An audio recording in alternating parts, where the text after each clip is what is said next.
And now for our feature presentation. He'll be fine on the mountain.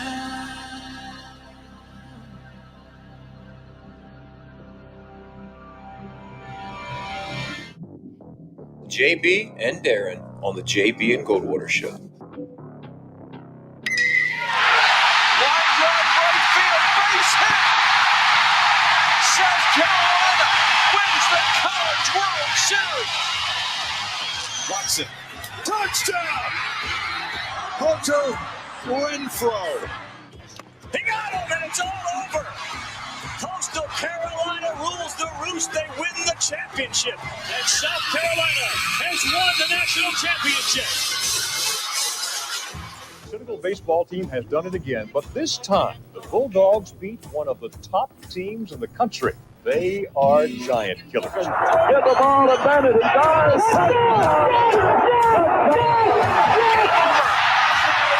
Gamecocks are in the Final Four.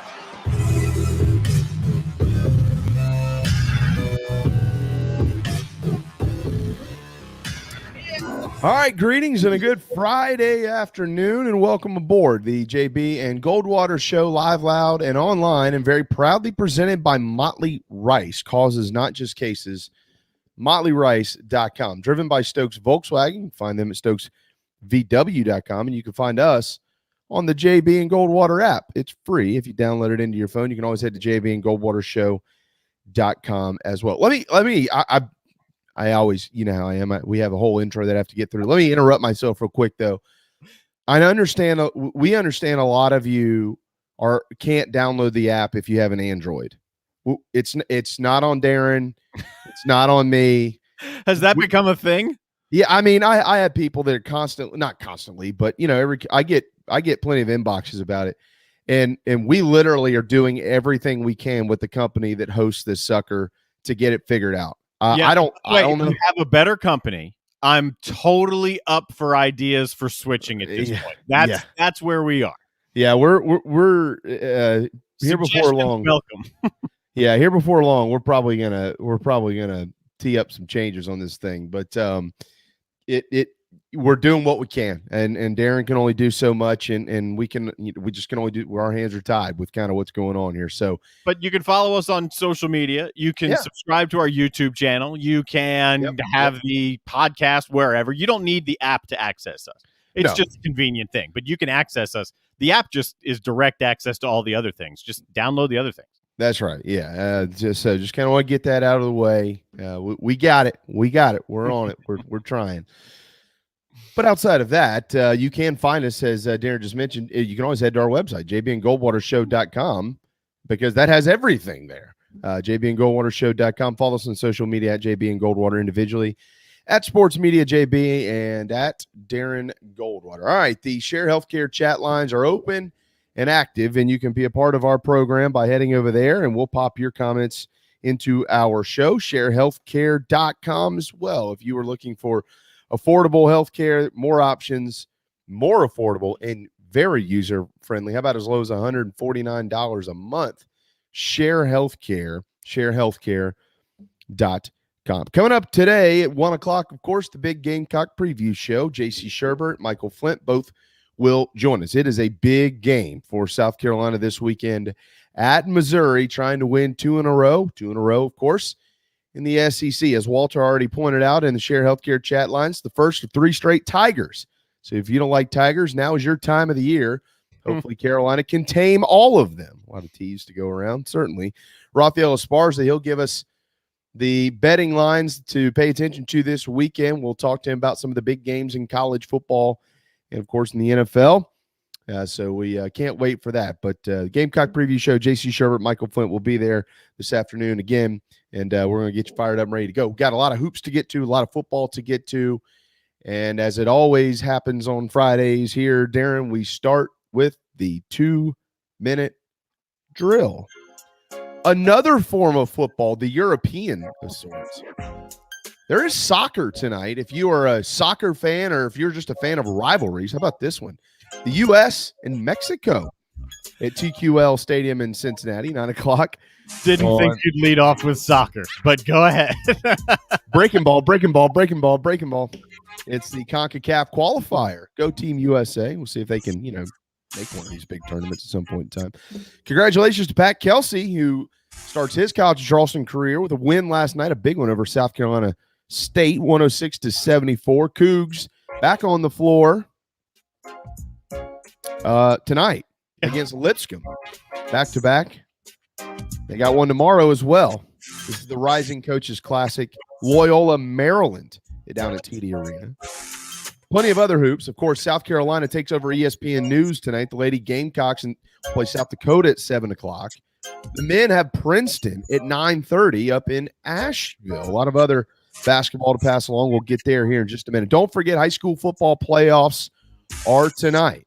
And we're going to run down that roster of games in a few moments. The weekend slate for college football in-state, in addition to South Carolina and Missouri, 4 o'clock SEC Network tomorrow. You've got UConn and Clemson at noon on the ACC Network. Wofford is at the Citadel at 2. VMI is at Furman at 2. Georgia State is at Coastal at 2.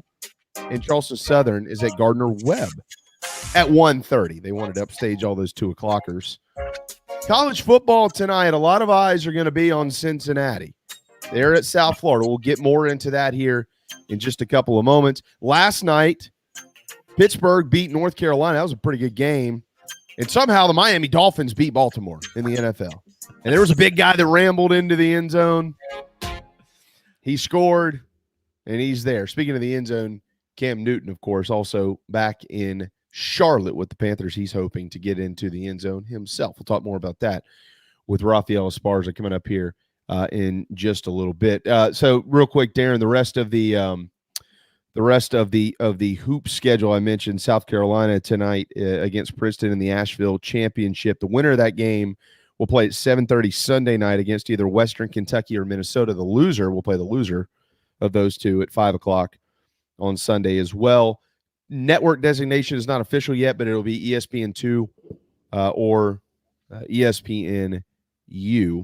The ladies in the Invitational tonight up there in Sioux Falls, South Dakota, again, 7 o'clock ESPN News. The Citadel, they've got Morris College right now. They tipped off 7 minutes ago down at McAllister Fieldhouse. Of course, they're coming off an upset over Pittsburgh, 78-63. And next up on Monday, they'll head up to Clinton to take on Presbyterian, who actually hung in there with Clemson earlier in the week.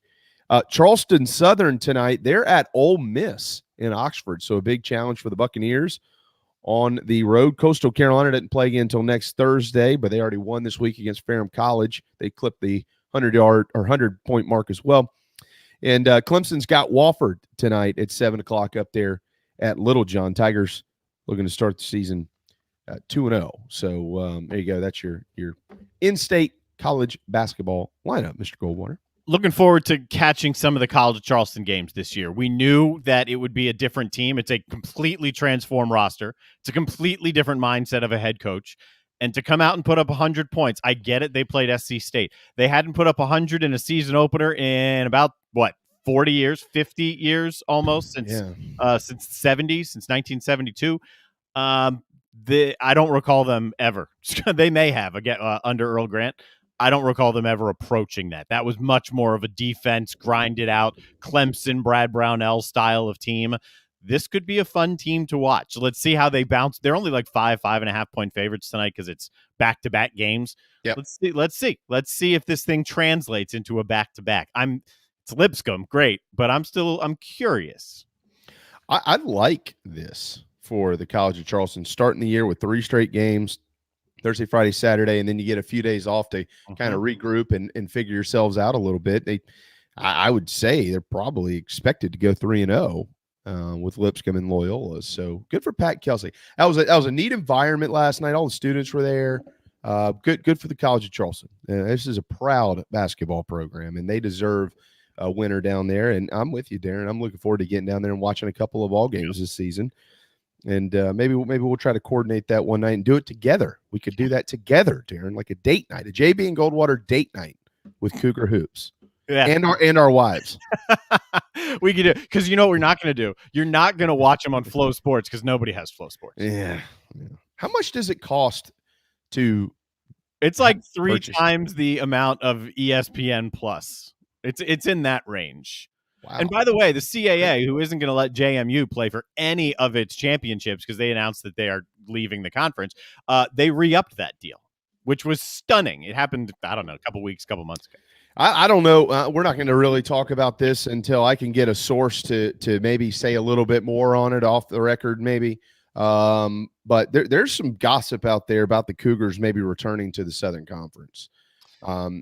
It's a better basketball league right now. I mean, the SoCon, I'll give I. Marino a lot of credit. He took a lot of heat, and deservedly so, when the football programs left App State, Georgia Southern, and then Davidson leaves and the college leaves.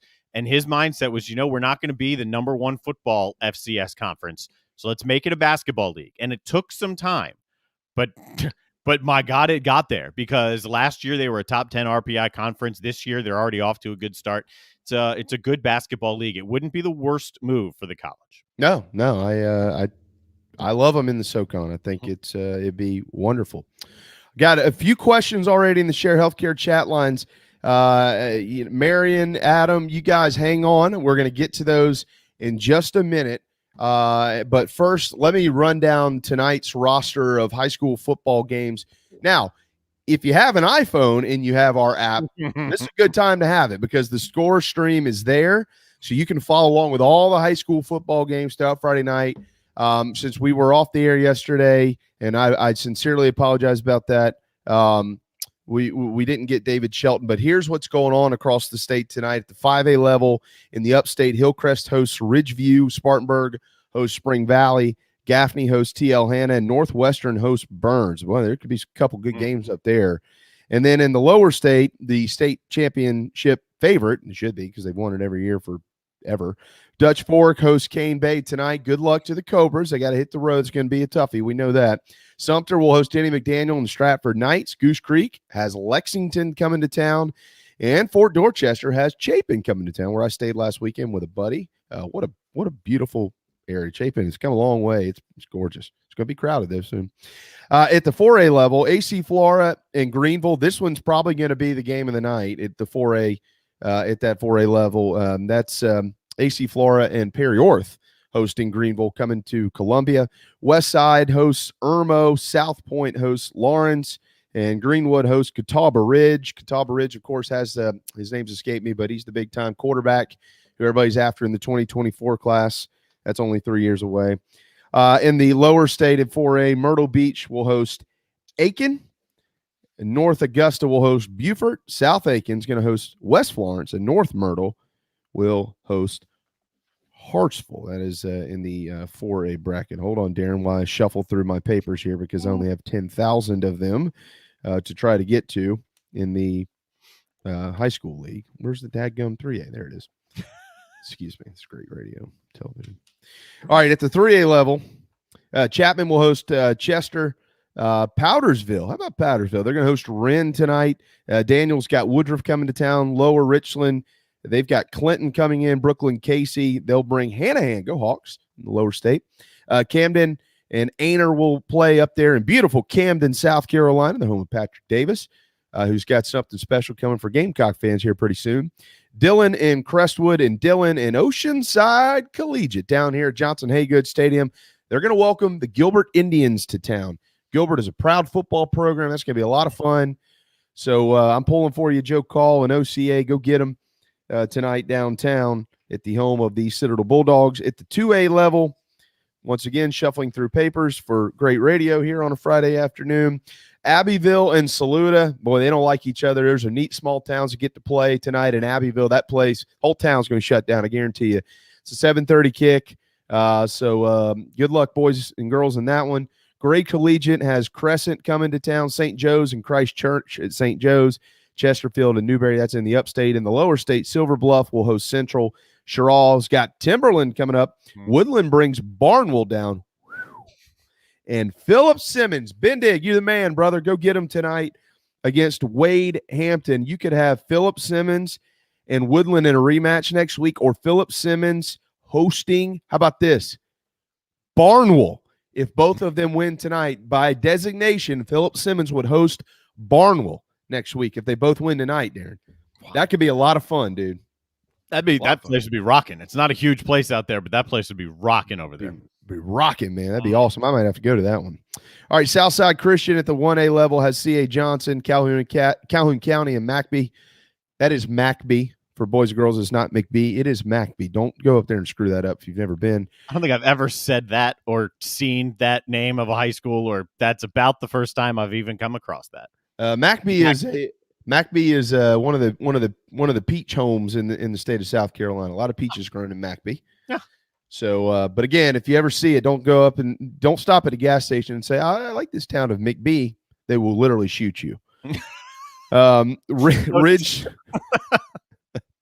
Rich Springs got Great Falls coming in. Lamar will host McCormick, and down here, C.E. Murray in Branchville at C.E. Murray.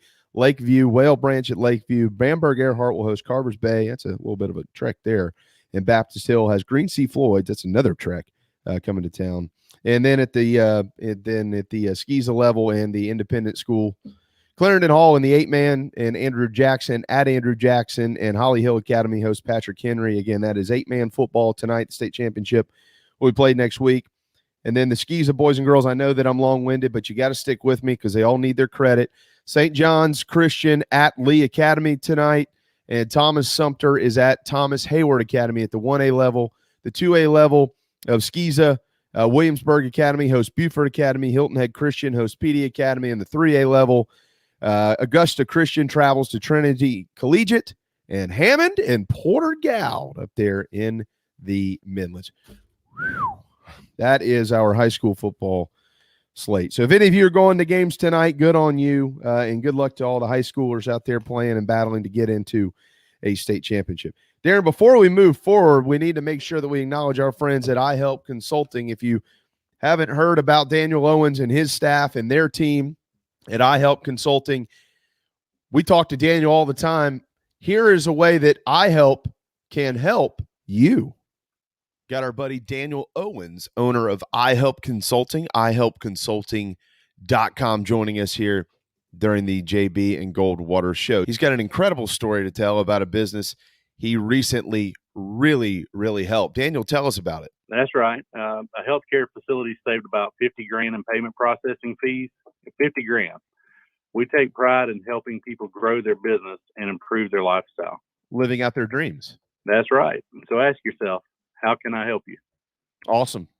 You've helped many, and we are going to help you help more. Daniel, thank you. How can I help you? Help yourself by visiting iHelpConsulting.com or call or text Daniel at 843-372-5713. That's 843-372-5713. iHelpConsulting.com.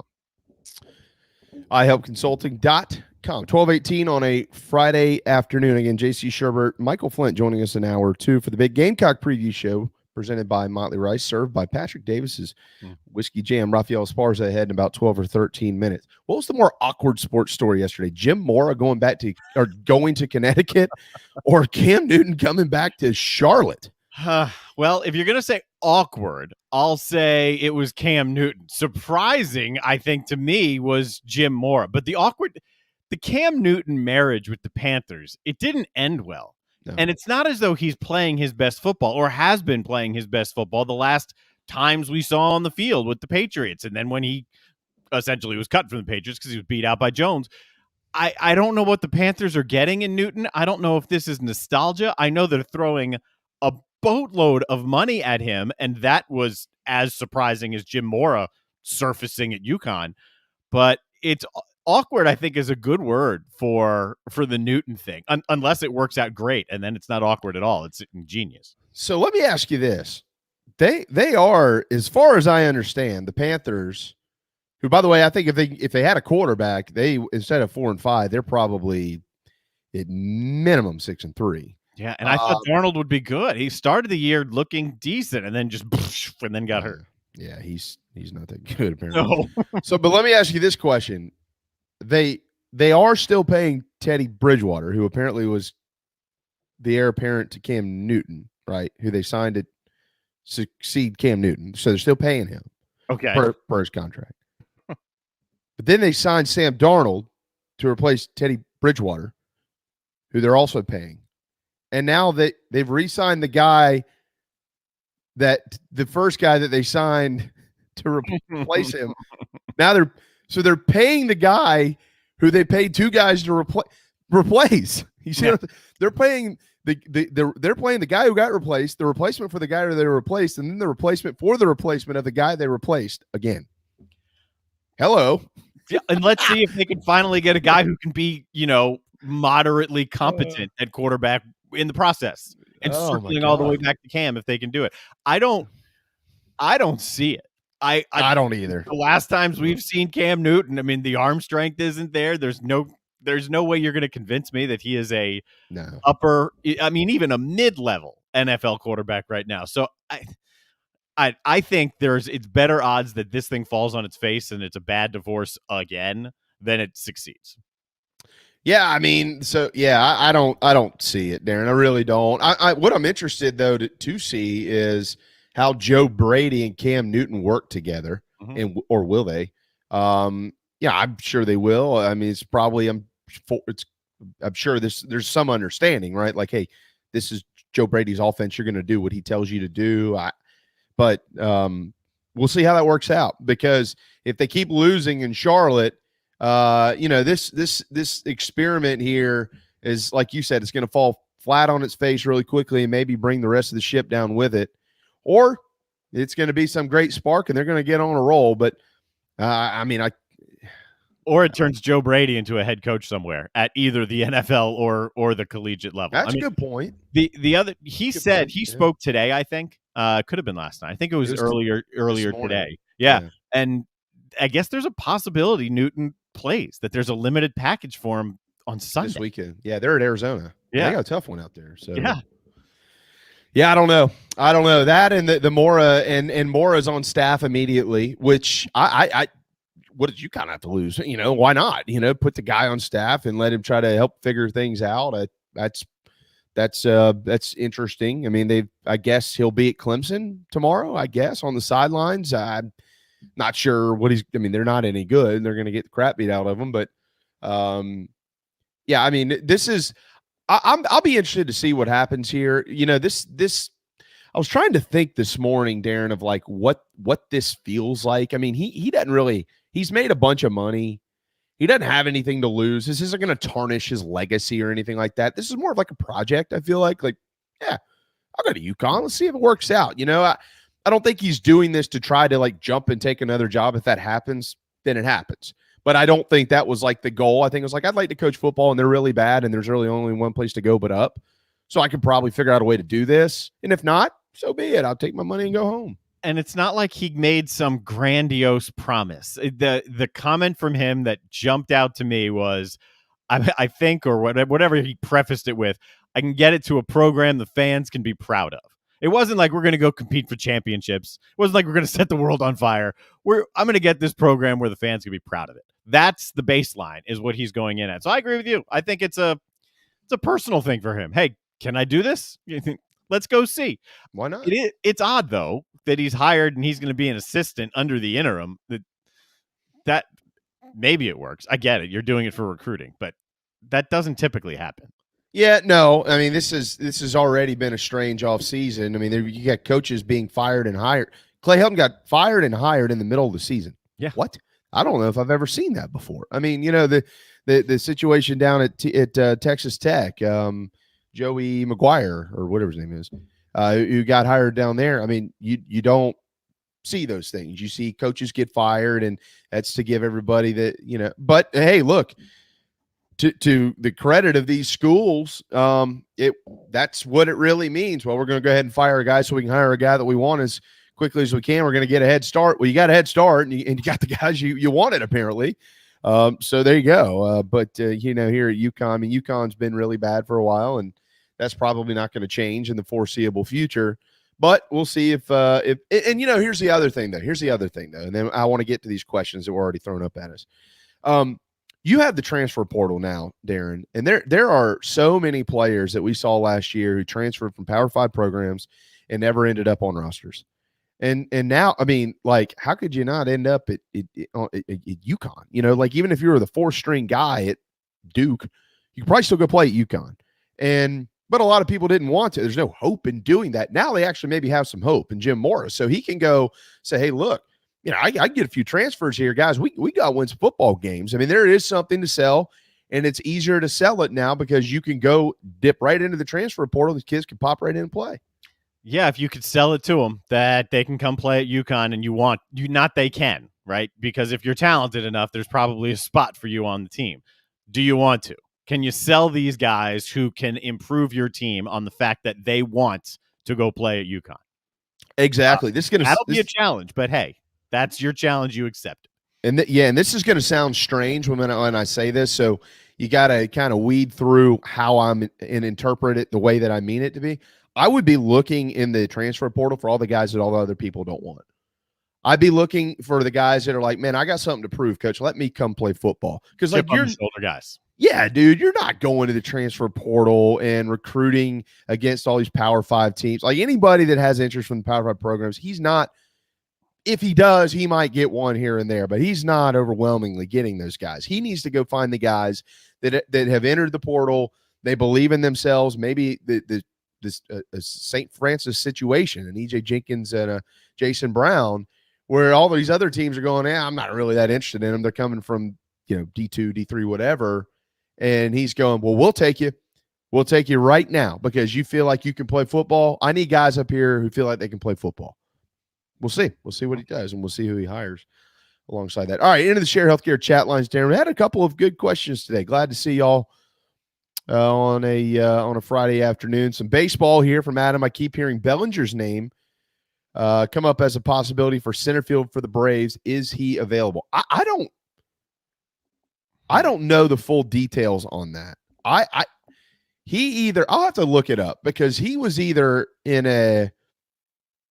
can't be in an arbitration year. Maybe he was. I'll have to go look that up. If his name's coming up, obviously there might be something out there. But that's a good question.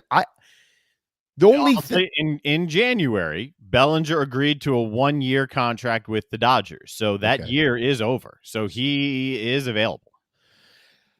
The only question I would have with that has nothing to do with Cody Bellinger as a player.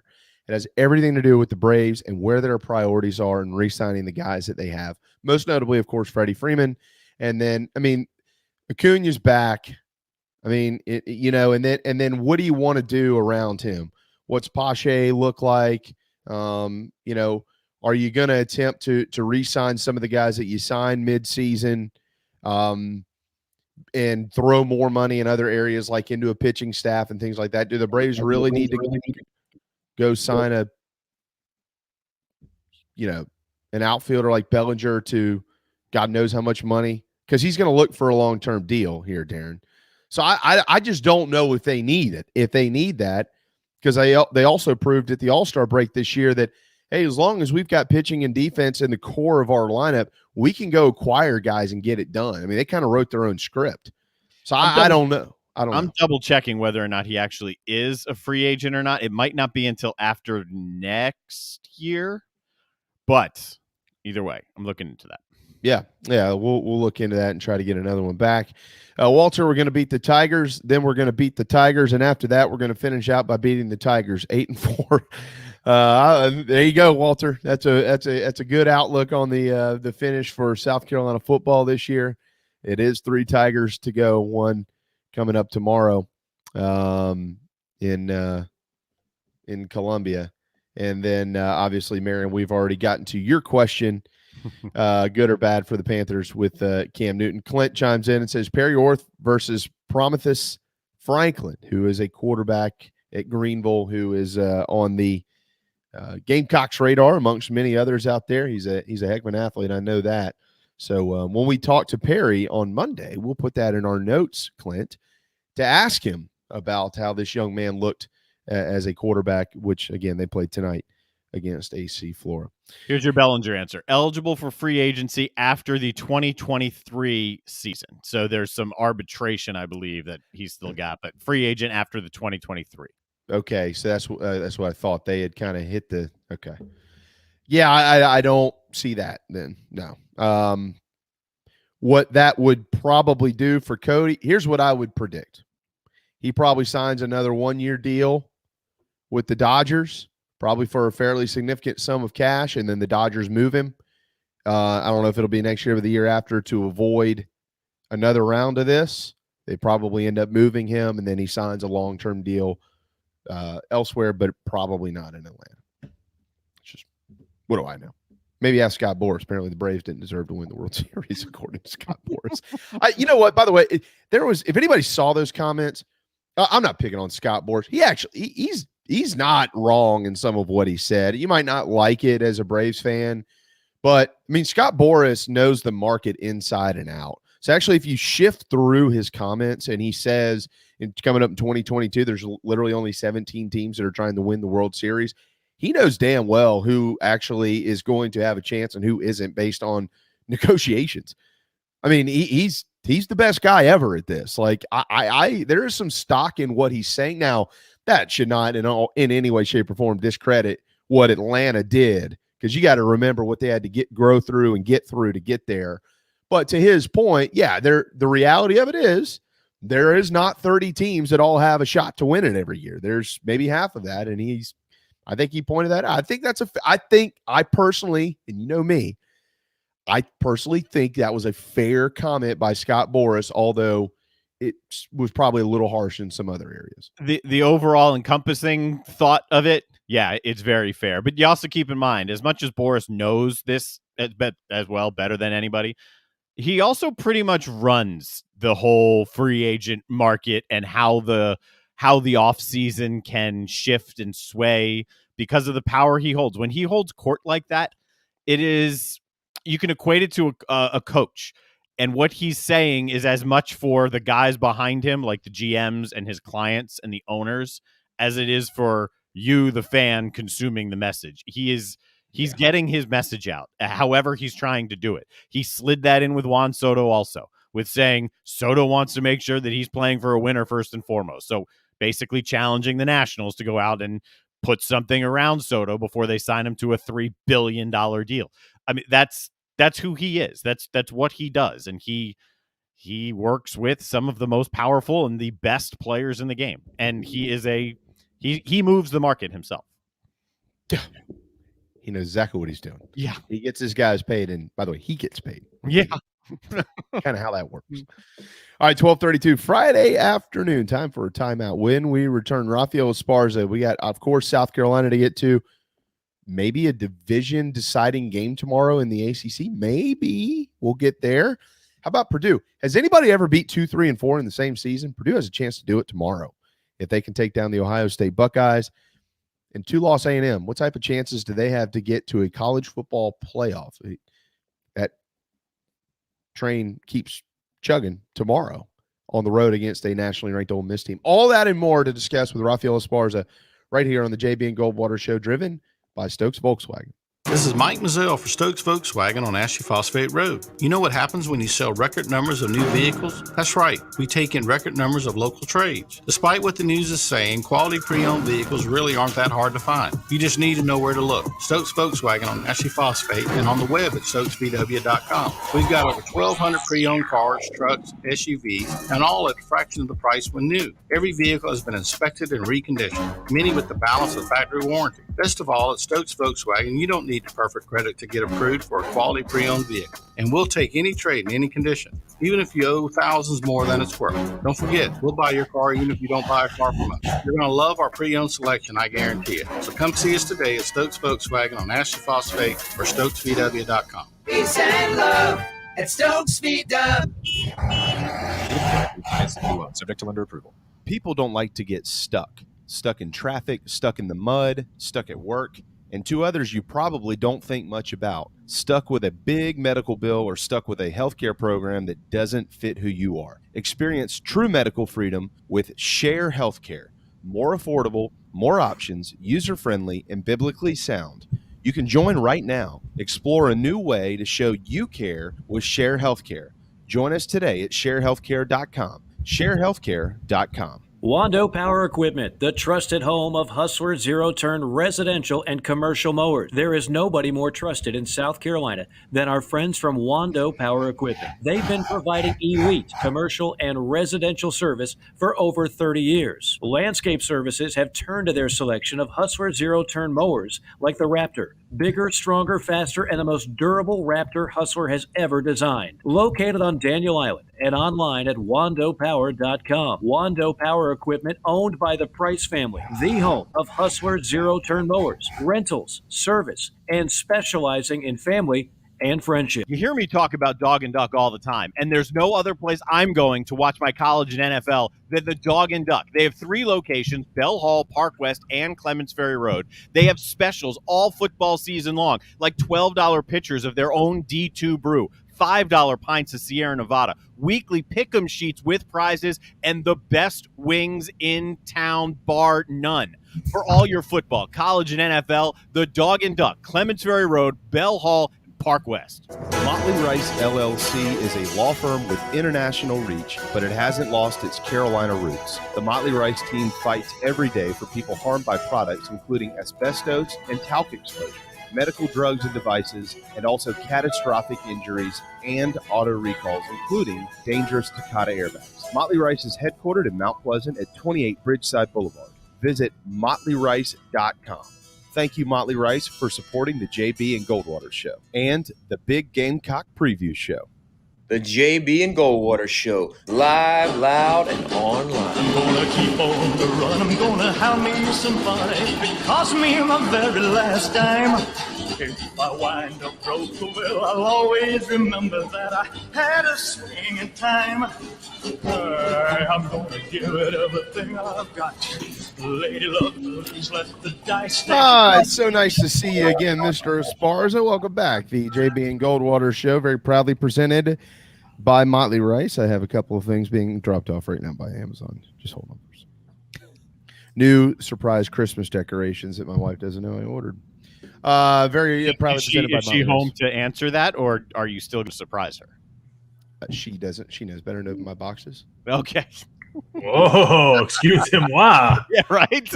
Wow. Don't touch, if I order something from Amazon, which I rarely do, don't touch my box.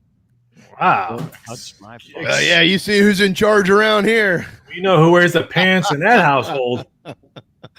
Yeah, it's not me. Wow. I'm a little impressed with that notion right there. Yeah, I think every man got a little more of the covers tonight with that statement. Yeah. Actually, the bosses of our house are my twin little girls and my 14-year-old dog, Capers. Mm-hmm. He moves when he wants to move. He does what he wants to do, and so do the kids. They're like dogs, especially when you're in the middle of potty training. All right, 12:38 on a Friday afternoon. Raphael Esparza, mybookie.ag. Mybookie.ag is where you can win some money this weekend. Glad to have you back after missing you last week. And so there's some interesting stuff going on, Raphael, in college football this week with kind of a lot of not necessarily what's on the line right now. Well, for some it is. But if it doesn't go your way this weekend, it could go a long way in kind of knocking you out of the picture in the future. So we're looking forward to getting into some of that. And we've got some NFL stuff. But I want to ask you, what was the more awkward story yesterday? Jim Mora going to UConn or Cam Newton coming back to Charlotte? Oh, Cam Newton going to Charlotte. First of all, people don't even know UConn had a football team. So that meant news to anybody. Superman coming back home, I think, was probably the bigger news. I'm just a little bit shocked that wasn't that maybe overshadowed OBJ going, because I thought Cam Newton going to Carolina was bigger news than OBJ going to the Rams, which I have no idea why people were depressed that he didn't go to the Saints. He didn't go. Who wants? I don't understand why people want that kind of, I don't want to say locker room poison, but anything, a diva wide receiver in your locker room coming in halfway through the season. So Cam Newton's there to sell tickets. Cam Newton's there to shake hands, kiss babies, and hopefully maybe win a couple games. You think they will win a couple of games? Yes. Maybe just a couple? I still have a little hope that they're going to make the playoffs, because I told you guys that from the beginning that the Carolina Panthers were going to make the playoffs. Just like I said, New England was going to win a Super Bowl. They're playing much better, so they are. Well, the Panthers are 10.5-point dogs at Arizona this weekend. So the first question is, do they cover that? And the second question is, Cam Newton play? No and no. Well, all right. but here's the thing with the NFL. If you think you know what you're doing, run the opposite way. I said it after last week. I've said it earlier in the year, and you could say it again after last night. Yeah, I mean, last week was just a weird week in the NFL. Who would have thought the Jags would have won, or who would have beat the Bills? So it was just a weird. I mean, it was a cash cow for the books. I almost didn't do this show just because, not only because of the construction outside, because I'm swimming in coins like Daffy Duck when he jumps in that bucket full of coins in that cartoon. Because the books just banked on last week. I mean, and then it continued with last night. I mean, so many parlays got wiped out because everyone thought Baltimore was going to clean up against Tualess Miami, and then look what happened. That's amazing. Yeah, that big old fat guy got in the end zone, landed on his head, but he scored. That was neat. What's the best game this week in the NFL? Is it the Raiders and the Chiefs? Is that where our eyes are? I mean, I think more people want to see the Raiders just to see who's on the sideline, who's arrested, who's not playing, more than the game itself. I think it has to be Seattle, Green Bay, with Russell Wilson maybe playing. Does lying Aaron Rodgers play for Green Bay? So I think that one's probably the most interesting one. I would think on there. Maybe Tennessee, the Saints, even though now with Kamara might not playing for the Saints, that could be a big difference. But I think Cleveland, New England's probably has a really good atmosphere, even though all the running backs of Cleveland are pretty much in COVID protocols, or Chubb might not play. But I think that game has a lot of interest in it. All right. Vikings Chargers, by the way, another shout out to our friend Mike Morgan. He'll be calling that game on with Compass Sports on the radio. So if you have Sirius, you can listen to it. Chargers 3-point favorites at home against the Vikings on Saturday afternoon. I like the Chargers. I don't understand all the money they're coming in on Minnesota. They looked awful. Yeah. Well, it's another good week for you, Raphael. You'll all these people that don't know what they're doing, you're going to take all their money. All right, mybookie.ag, so many reasons to sign up if you haven't done it. 50% sign-up bonuses. I mean, there's literally so many options right now to get you in the door, get you having fun, and get you bringing some cash home. It is the holiday season. Don't bet all your money away. This is time to make it so you can go spend it, on your wife. To throw a quick blurb that you guys always enjoy my emails, there's going to be an interesting one coming next couple of 24 hours. You can bet on grocery prices for the end of the year. How much eggs will cost at the end of the year? And so I've been doing tons of research on the soaring prices of inflation. So it's going to be very interesting. I hope you guys enjoy it. But eggs in LA are going to be different than eggs in Charleston. So what price? This will be all results will become on the Bureau of Labor Statistics, which they do. They break it down month to month, so you can actually click on there and see. There's a national average. So that's where we'll do. Yeah, it's a national average, but it's the Bureau of Labor Statistics would tell me who's the winner and who's the loser. You know how many people are out purchasing chickens right now to roost in their backyard, so they don't have to pay for eggs anymore? It's just it's cheaper to buy the chicken. That's true. You can buy your own rooster. My cousins did it. They literally have chickens walking around in a pen in the backyard, and they don't ever. Never buy an egg. We have two friends who have chickens who lay three of them that have chickens in their Did I lose you guys? I mean, no, we're right here. Can you not see us? I think I lost you guys. Raphael? All right. Dial back in. Boom. Yeah, we'll get him back in. Oh, there you are. I think he's having some difficulty here. 12:44 on a Friday afternoon on the JB and Goldwater show, driven by Stokes Volkswagen. Coming up at the top of the hour, it is the Big Gamecock Preview Show. JC Shurburtt will join us. Michael Flint will follow right into the 2 o'clock hours. We take you home here in another work week, another fall, beautiful work week. All right, Raphael will jump back in here in just a moment, and we'll make him a part of our college football conversations. We pick a bunch of these games now, and then Darren and I will hold off and pick some more of them coming up here a little bit later in the program. But I'll tell you what, Darren, starting tonight is 5th-ranked Cincinnati at South Florida, and they've got a lot to prove. And according to their commissioner, they don't.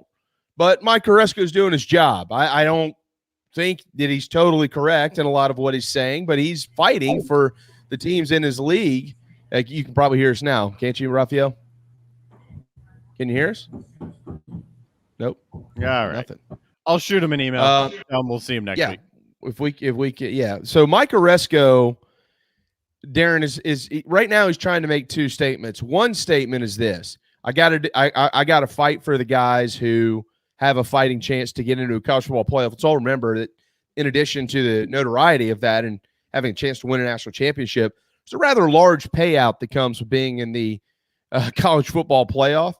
So if you happen to pop yourself in there and you're the American Athletic Conference, yeah, that money's going to go a long, long, long way. Also, in the future of the league, if they're expanding and adding teams and things like that, why do you want to play in a league where there's a commissioner who's always going to bat for you? There's always a backside to what some of these people are doing, right?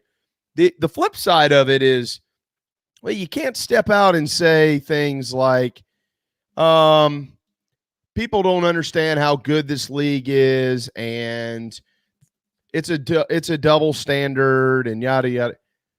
No, Mike, it's not. These teams in front of you have played better schedules, and they've handled those schedules for the most part better. Mm-hmm. But that doesn't mean that it can't change. It can change. It could change tonight against South Florida, where Bobby Bentley, as far as I know, is calling the plays for the South Florida Bulls. And, of course, Jeff Scott is the head coach down there. Can you hear us now, my friend? Yes, I can. There we go. So the question is tonight, Cincinnati is a 24-point favorite. Darren, I'm not going to go as far as to say, well, they have to cover, but they need to start dominating football games. Now, they're ranked 5th, guys. They're not ranked 15th. They're not ranked 9th. They're not ranked 10th. They're ranked 5th, but they need to start dominating football games, and they're at a 2-7 South Florida team tonight. If they don't, if they squeak by again, 7 points, 8 points, 10 points against a 2-7 team, depending on what happens around them, clearly, they could almost slide next week if you go on the road, even though it's on the road against a team that's not very good and you just don't play well, even though you win. They could drop a spot because of that. Raphael, do they cover that 24? No. They just haven't covered games. I mean, they haven't covered their last 3 games. They struggled against Tulsa. They struggled against the Green Wave.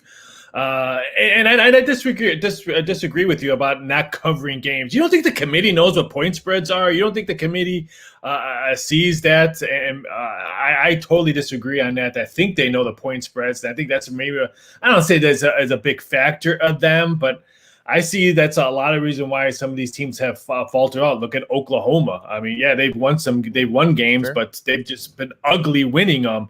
So I kind of disagree on it. I think they know it. I don't think it's a big factor in it, but I think it's in the back of their head. So maybe when they're looking at it and making their decisions, I think it may peek out a little bit. But I don't think they cover again. This would be 4 straight games they don't cover. And you know, a little birdie popped into my inbox, I think yesterday, and recommended the under for this game. Yes. 58.5. Yeah, I agree. I think the under is a good play. I know South Florida put up 40 plus against Houston. I think it was their last game. Yeah, they're. But I mean, they barely scored 14 against the Pirates. I don't like their offense, especially against Cincinnati. They're looking for a big defensive game. Darren, I've got, of course, Cincinnati winning the game. I'm assuming you do as well. Yes, absolutely. I got the Bulls money line straight up. There you go. You'll make a ton of money if you hit it. This team almost seems like a team that's just kind of immature. They get up for big games. They don't get up for not so big games. It's almost what it seems like.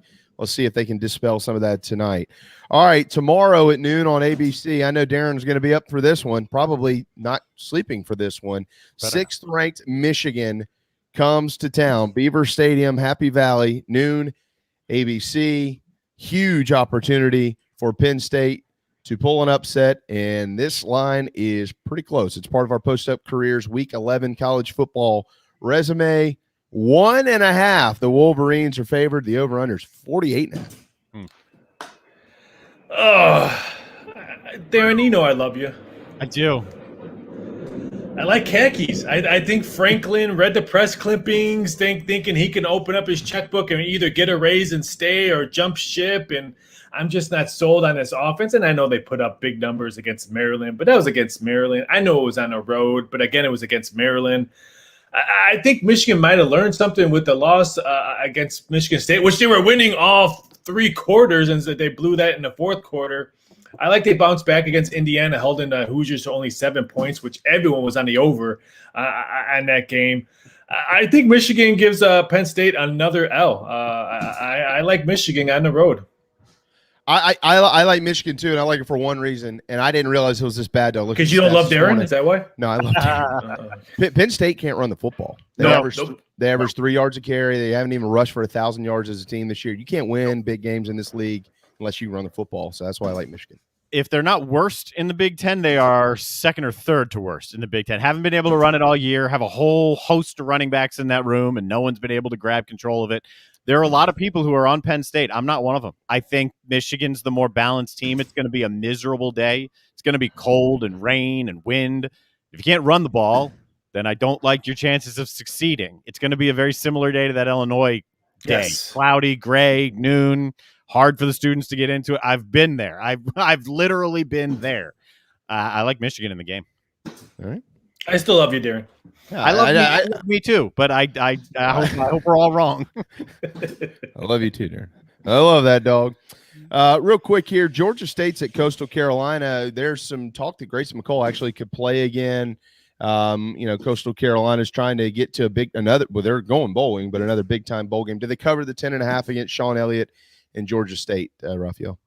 No, I think they win by 7. I hate to cover, especially when you have a question mark on the quarterback. Should he play? Shouldn't he play? Yep. For them, they don't need a blowout victory to move up and bowl and stuff like that. They just need victories because they're not going to a New Year's Eve bowl game. They just need W's. Yeah, need W's. All right, I've got Coastal winning the game, Darren. So do I, yes.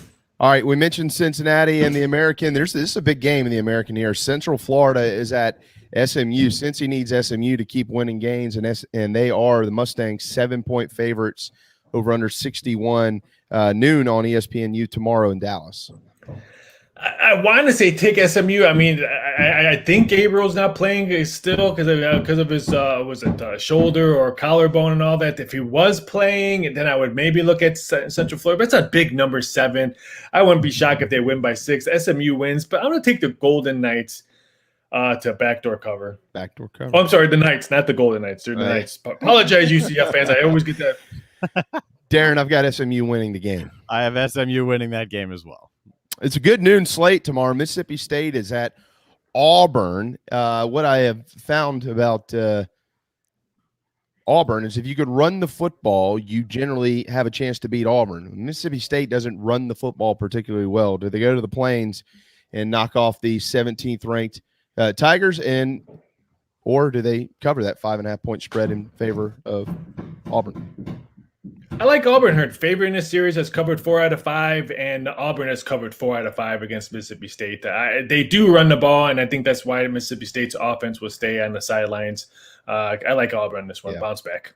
I like Auburn as well, Darren. I'm going the other way. So we'll finally have a switch on you here. I like Mississippi State. I think they will be able to move the ball through the air, obviously, because they don't really move it any other way. I think that their offense through the air, I think it's going to be too much for Auburn. A lot of Gamecocks going to have their eyes on this one. Auburn comes to town next week. Anybody realize that Miami and Florida State are playing tomorrow? Wide right. Who? Yeah, isn't that crazy? 3:30 on ESPN. I don't know who, outside of these fan bases or inside of them, who cares? But who wins right now? 2.5. Miami. They're favored in Tallahassee. I want to say take the U on the road, but even though Florida said they only have won 3 games, but they've been consistent. They play hard. Their defense is getting better and better week after week. I think they could squeeze out a meaningless Miami-Florida State game that's on 3:30. I think it's on TBS or at PBS because that's how bad the fan base of football have gone in both schools. PBSPN. Yeah, so I'm going to say take the plus points with home. I'm going to take the Seminoles because I still think they're playing a little bit better as the season progresses. I got Miami going up there and winning, Darren. I think Miami's figured it out a little bit at quarterback. I think they win. Yeah, it's hard to go against the Canes right now. So that could change. But at the moment, yes, I like Miami in the game. Another big one at noon, Oklahoma and Baylor. They've got the Sooners, even though ranked 8th, have a tough slate to finish the season, Raphael, and tomorrow can go a long ways in helping them finish strong and try to get back into the college football playoff this year. Can they do it? They're 6-point favorites against Dave Aranda's Baylor Bears and that defense. Even though Oklahoma has played much better than the last 3 games, blowing out Texas Tech, is barely escaping by Kansas. I think Baylor's the play here. I mean, I know they lost last week to TCU, but I think that was more emotional TCU win than there was TCU talent win. I'm going to say Baylor bounces back and gives Oklahoma their first loss of the season. I think Oklahoma goes down this week. Wow. Go ahead, Darren. Almost went that way. I really did. I like Baylor and the points. Because don't tell me Oklahoma's just going to suddenly blow somebody out. And if they do, they'll probably rocket up the rankings. But I ended up going Oklahoma. I think they squeak it out just like they have squeaked out a few others. Just Baylor's better.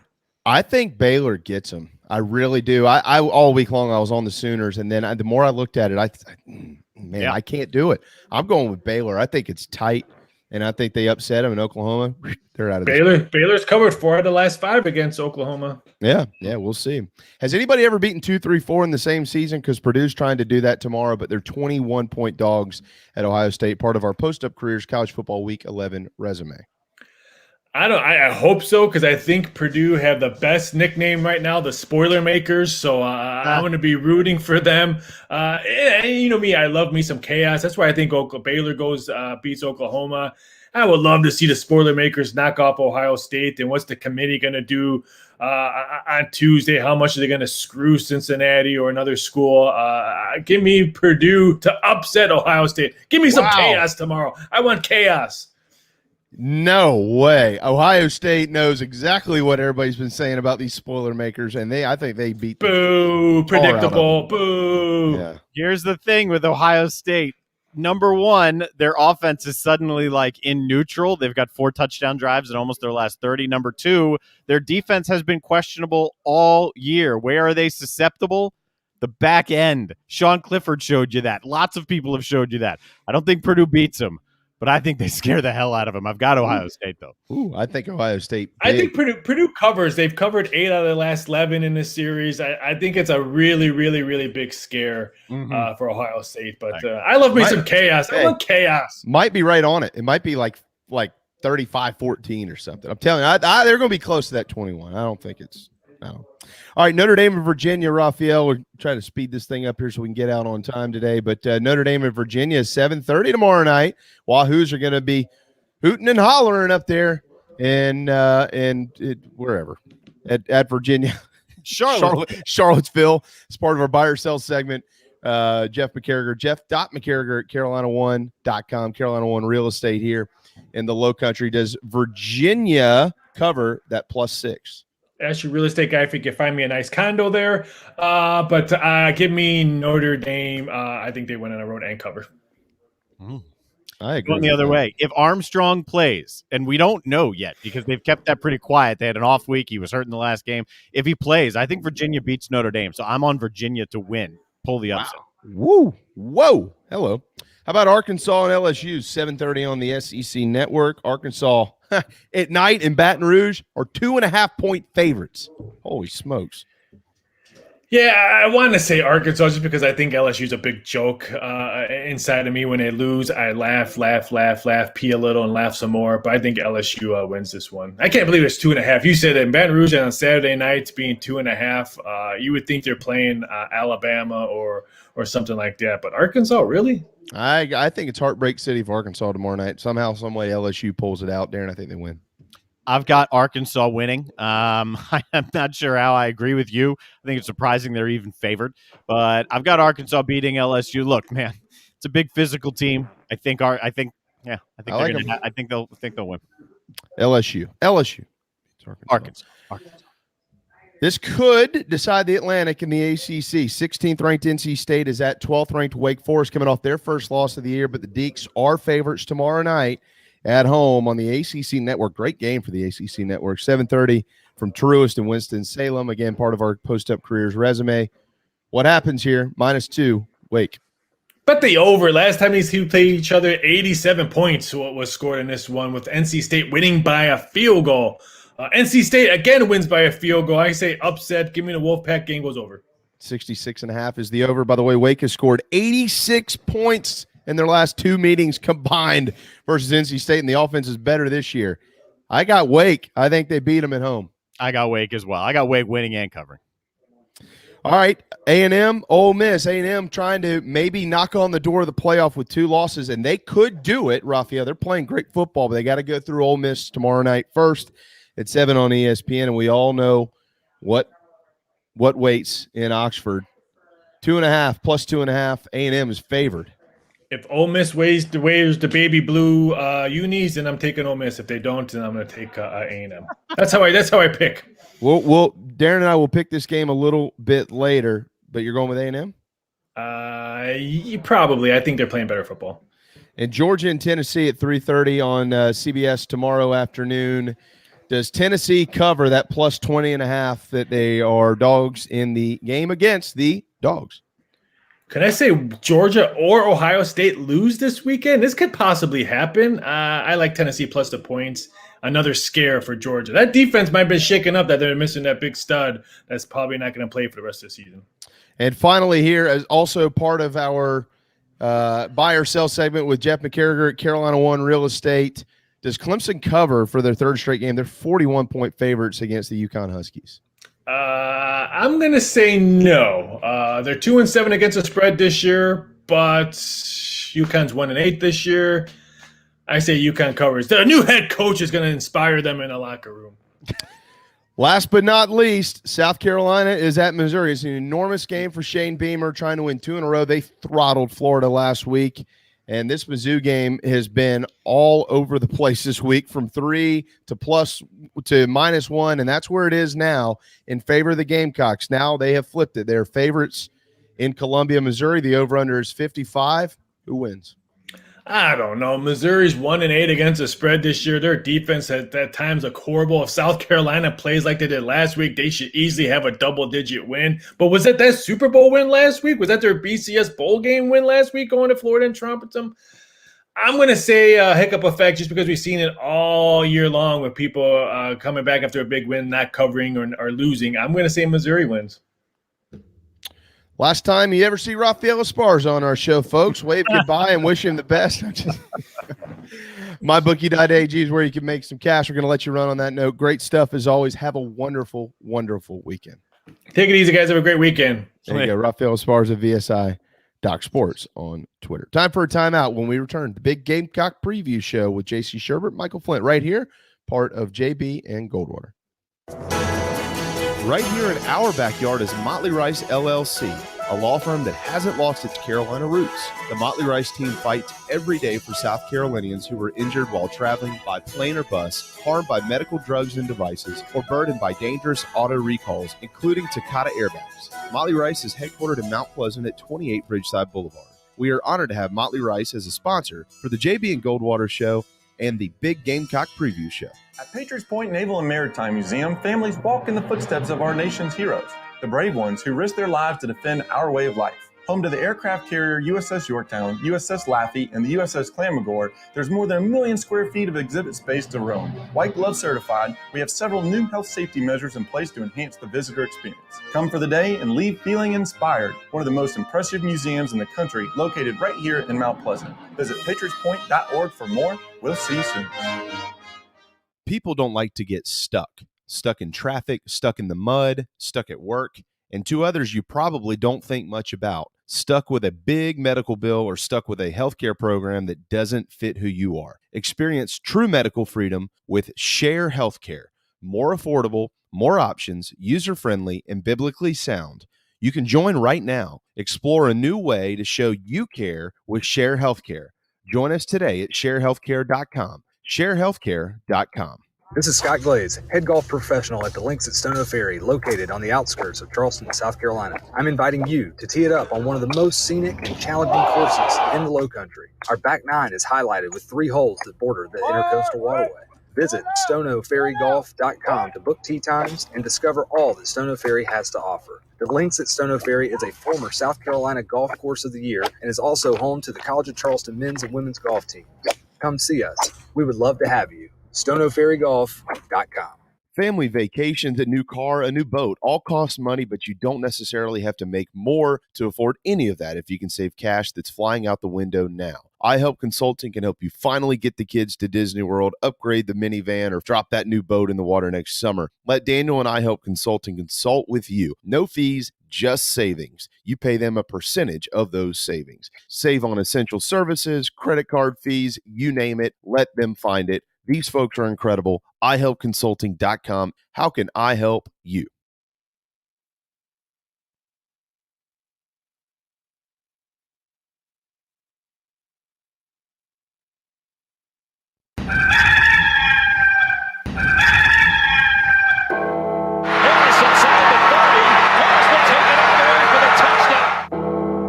To Rice, touchdown! He caught it in traffic.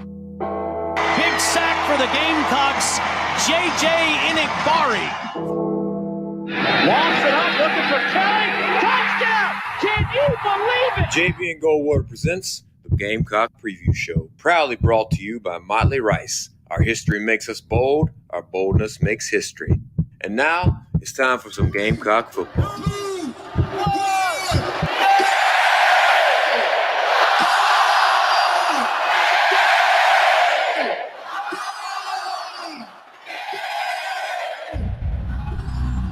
Get the ball to Bennett. It does.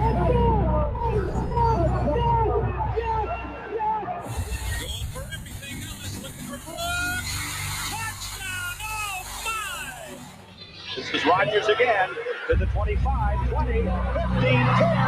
Rodgers scores! Back to Thomas Dendy, and Dendy spins into the open, and he's on his way. It's a tie-ball game if they can get the extra point. 20, 15, 10, 5. Touchdown board, second of the day.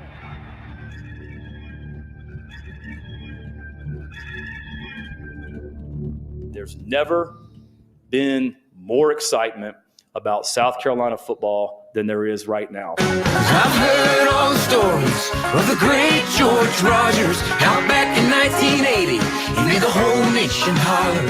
And I've seen that photograph of young Steve Tannehill up in old Death Valley signing his name on the field. Yeah, and I love the year 2001 at Bill Williams Brass Rock.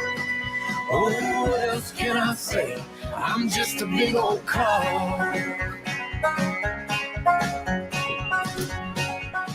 Final hour on this Friday afternoon. The Big Gamecock Preview Show, very proudly presented by Motley Rice and served by Patrick Davis's Whiskey Jam. Make sure you've got yours for game day tomorrow. Whiskey Jam sold all over the state of South Carolina. My personal favorite is Blackberry.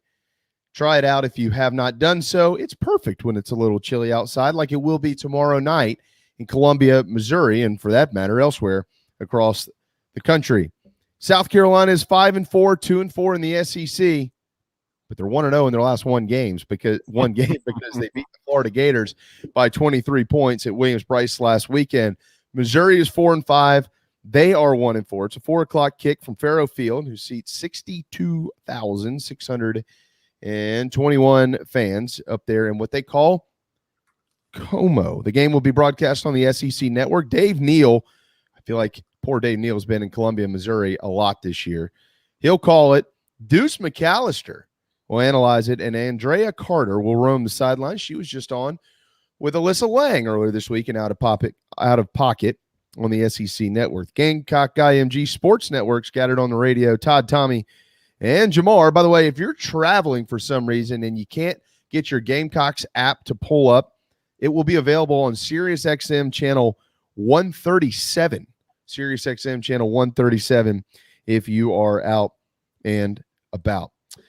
South Carolina in this series leads it since Missouri has been in the SEC 5-4, but Missouri leads the overall series 6-5. It's tied 2-2 in Como. Missouri has won 2 straight. Carolina, of course, hasn't been very good the last couple of years, and that has helped Missouri in winning both of those games. The last win for Carolina came in 2018, otherwise known as the Michael Scarnecchia game, a 37-35 win in the cold, in the rain, at Williams-Brice Stadium. A couple of trends to pay attention to in the ball game. Gamecocks, when facing Missouri, they are 5-1 when they score 21 or more points.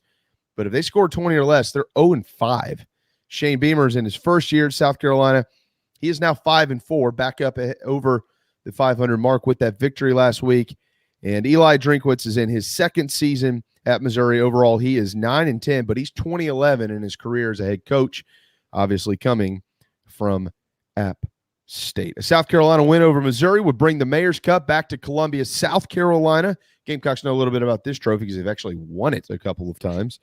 It'd be the Gamecocks' 6th win of the season. It'd be their highest mark since that 2018 year I just referenced a moment ago. It would also make them bowl eligible, which is what everybody is most notably circling, in addition to snapping the 2-game losing streak to the Tigers. It would even the all-time series, of course, at 6 games. I have JC Shurburtt in my way into our segment because, as JC does, I do too. We like to talk a lot from time to time. All that being said, JC, I hope you have your breath.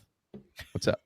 Yeah, good to be here on the Big Gamecock Pregame Show. Just dropped the Prediction Friday episode of the Inside the Gamecocks podcast and ready to talk some Carolina football. So looking forward to the game tomorrow. You know, first game I ever saw as a little tyke, 1979 at the Hall of Fame Bowl in Birmingham, Alabama. South Carolina played Missouri. I did not know what was going on, but I do remember one thing. It was raining. A lot of rain in this series, right?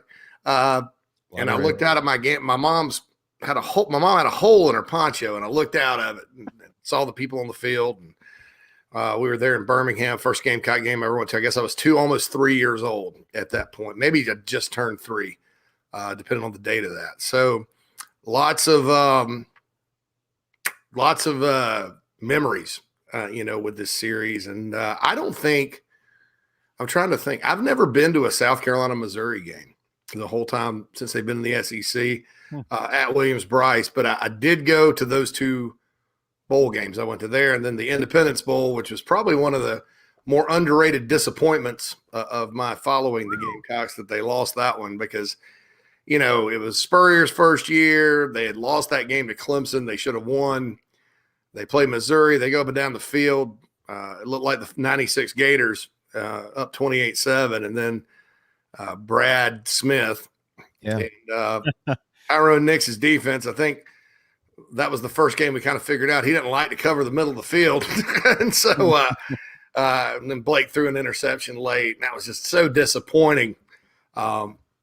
Because Carolina brought about 8,000 to 10,000 out to Shreveport for that one. It was the first bowl game in a while. So really, really looking forward to this bowl game. I have a different feeling and mindset going into this one. I think South Carolina should win the game. I think they're the better team. If you look, the results have been similar for both teams this year in terms of lackluster wins over lesser opponents,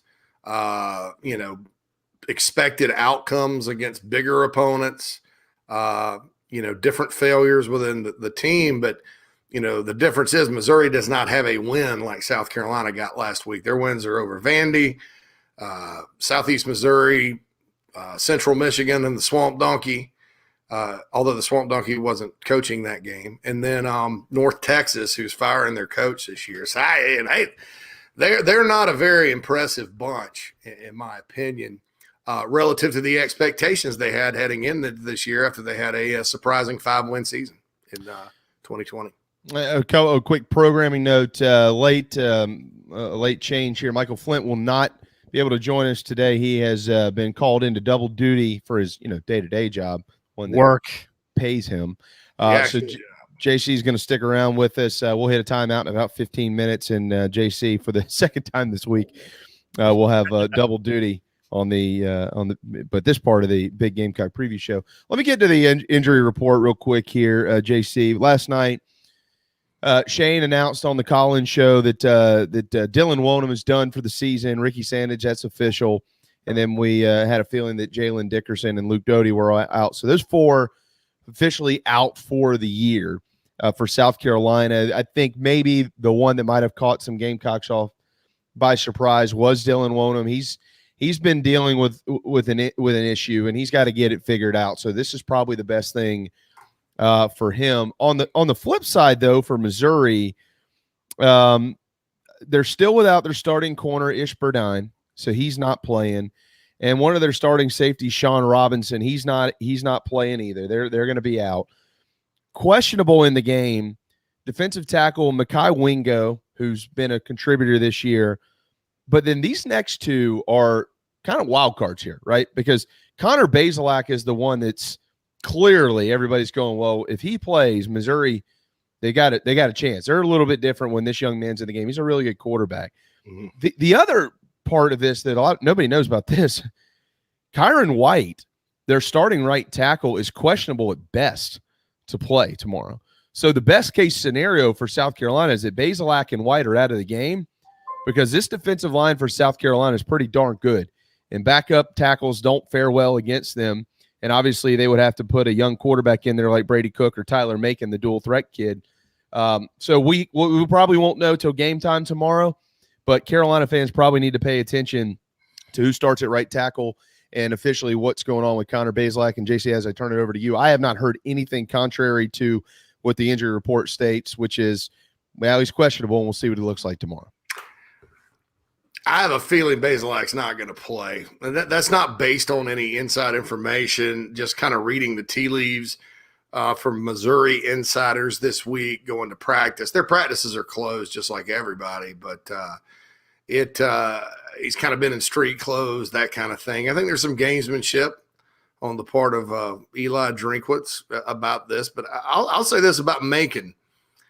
He scares me, and he'd scare me for whoever, South Carolina, whoever would go in. He's an East St. Louis kid. Those kids are tough. They love football. He's a true freshman, doesn't know how good or bad he is. Had some nice runs against Georgia. The dual threat quarterback thing, South Carolina handled it pretty well last week.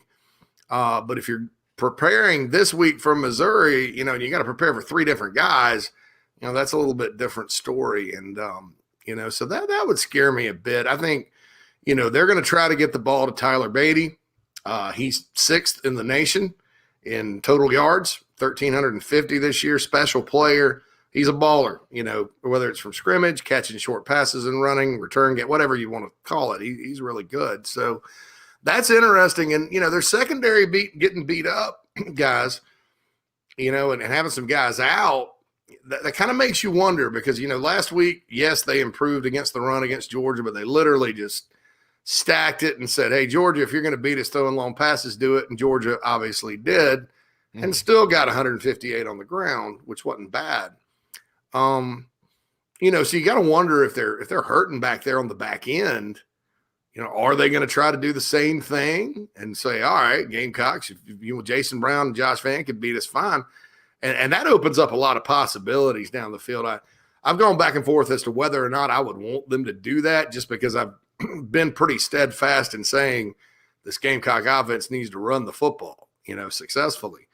But if, you can loosen them up by throwing it down the field, I think the Gamecocks with Brown back there are pretty much better equipped to do that than they have been.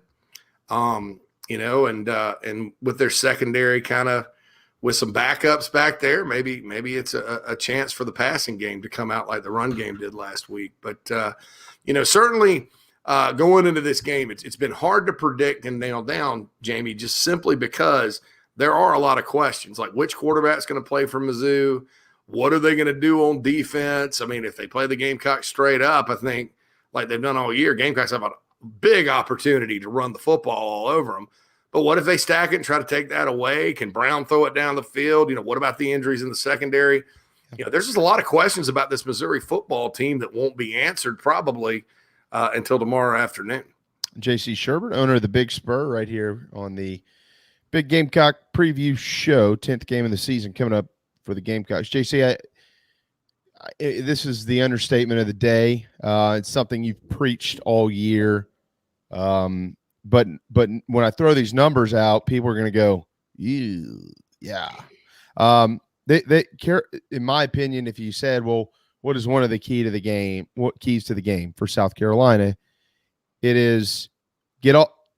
You yourself don't have to get off to a great start, but don't let the other guy do it. Because it's not been pretty. 1-3 on the road already, 0-3 in the SEC. They only score, Carolina does offensively, 6.75 points per game on the road, and it's 15.5 in the Southeastern Conference. Let's all remember something here. They also went to the two best defenses in the league, A&M and Georgia, who are exceptional. Everybody talks about this Georgia defense. No doubt, everybody should be. Let's not forget how good that defense is at A&M. Find another defense that's as scary as them in the league outside of what the Dogs bring. I mean, it's not there. But surviving early, you want the stat for you. In the SEC, Carolina on the road, first quarter, been outscored 56-6. Not good. So how many did Tennessee have? 28? They had 28. Half that. You know what I mean? Like, all right, well, you remove that. Yeah, it's still 28-6 in the other two games. They were down 14-0.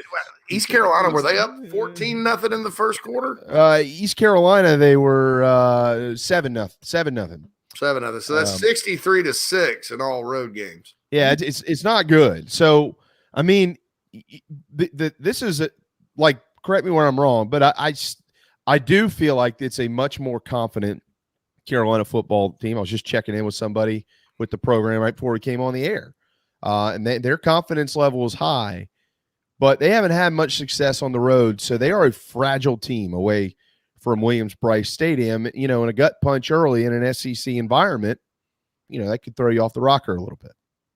Well, and I'll say this about the environment. I checked into tickets, right? Because until I checked the weather forecast, and then I was like, well, I don't know if I want to sit up there in 30-degree weather.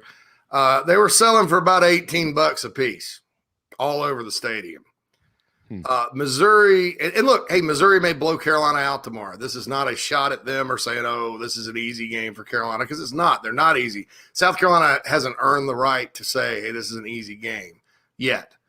And the rest of the year, they're not going to. Next year when they play Georgia State or whoever, you can talk about, well, they're much better. But Missouri's not a big-time environment. I mean, Carolina's gone out there a couple of times, and it has been, especially like in 2013 when they're a top 5 team, and they're sitting there howling at the Dylan Thompson and the Gamecocks. Carolina ended up winning the game. And then they went out in 2019 earlier in the year. But as the year goes on, if Missouri's not winning, guys, that's not their student body and their fan base is much more similar to a North Carolina or name your ACC school outside of Clemson and Virginia Tech. More so than let's say Mississippi State, where they're going to show up and ring the cowbells no matter what, or LSU or Texas A&M or Georgia or wherever. And so I'm not expecting the crowd to play a big factor unless Missouri gets rolling. It's not like going into Athens at night or going into College Station at night. I'd like to think that, you look back at East Carolina, they didn't get off to a good start there, but I'd like to think that in this game, you're not going to have receivers running into each other and half the line blocking pass and half the line blocking run. I mean, those mistakes have been cleaned up. Or at Tennessee, like they did, you're not facing a team that has the tempo that Tennessee used and all that, and the confidence. This team really struggled with Tennessee's tempo, and they're more of a ball control type of offense. And so, those reasons kind of make this thing stack up a little bit better than maybe some previous ones. But you're right, JB. I mean, you have to go do it. Until you do it, we said this about this team all year. Until they do it, they haven't done it. And like I said, it's not. This is much more similar to going to Vanderbilt than it is going to Texas A&M. And it's a better environment than Vandy. Don't get me wrong, but it's closer to that than it is to A&M. True and false, because a lot of times when you go to Vanderbilt, with the exception of last year, you have more fans than they do. So it's actually kind of a home game for you. What actually scares me, if you really think about it, and I'm not trying to paint some, nasty picture for South Carolina. I'm more focused on them actually playing the game.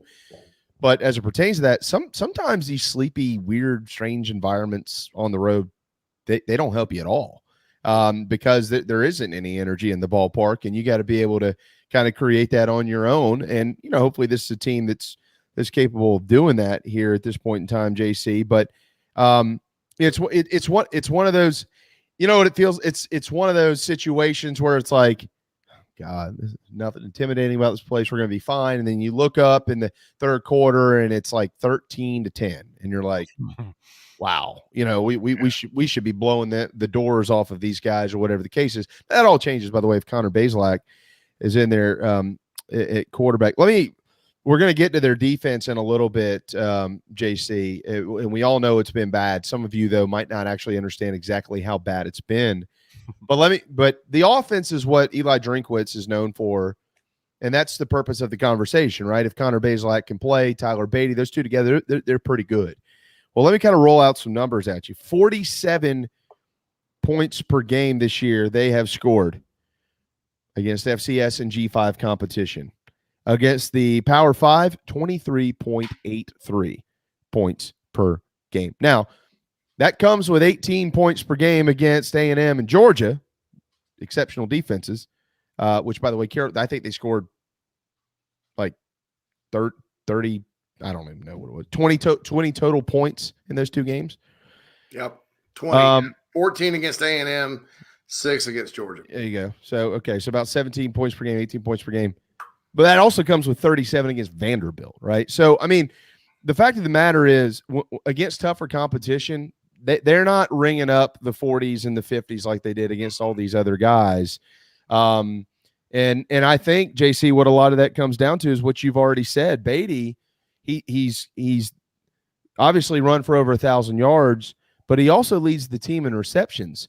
So if you stop him, which Power 5 teams are going to focus on doing, what else are they really doing well? And a lot of these other guys still, even though some of them have some nice numbers, there's nothing proven there.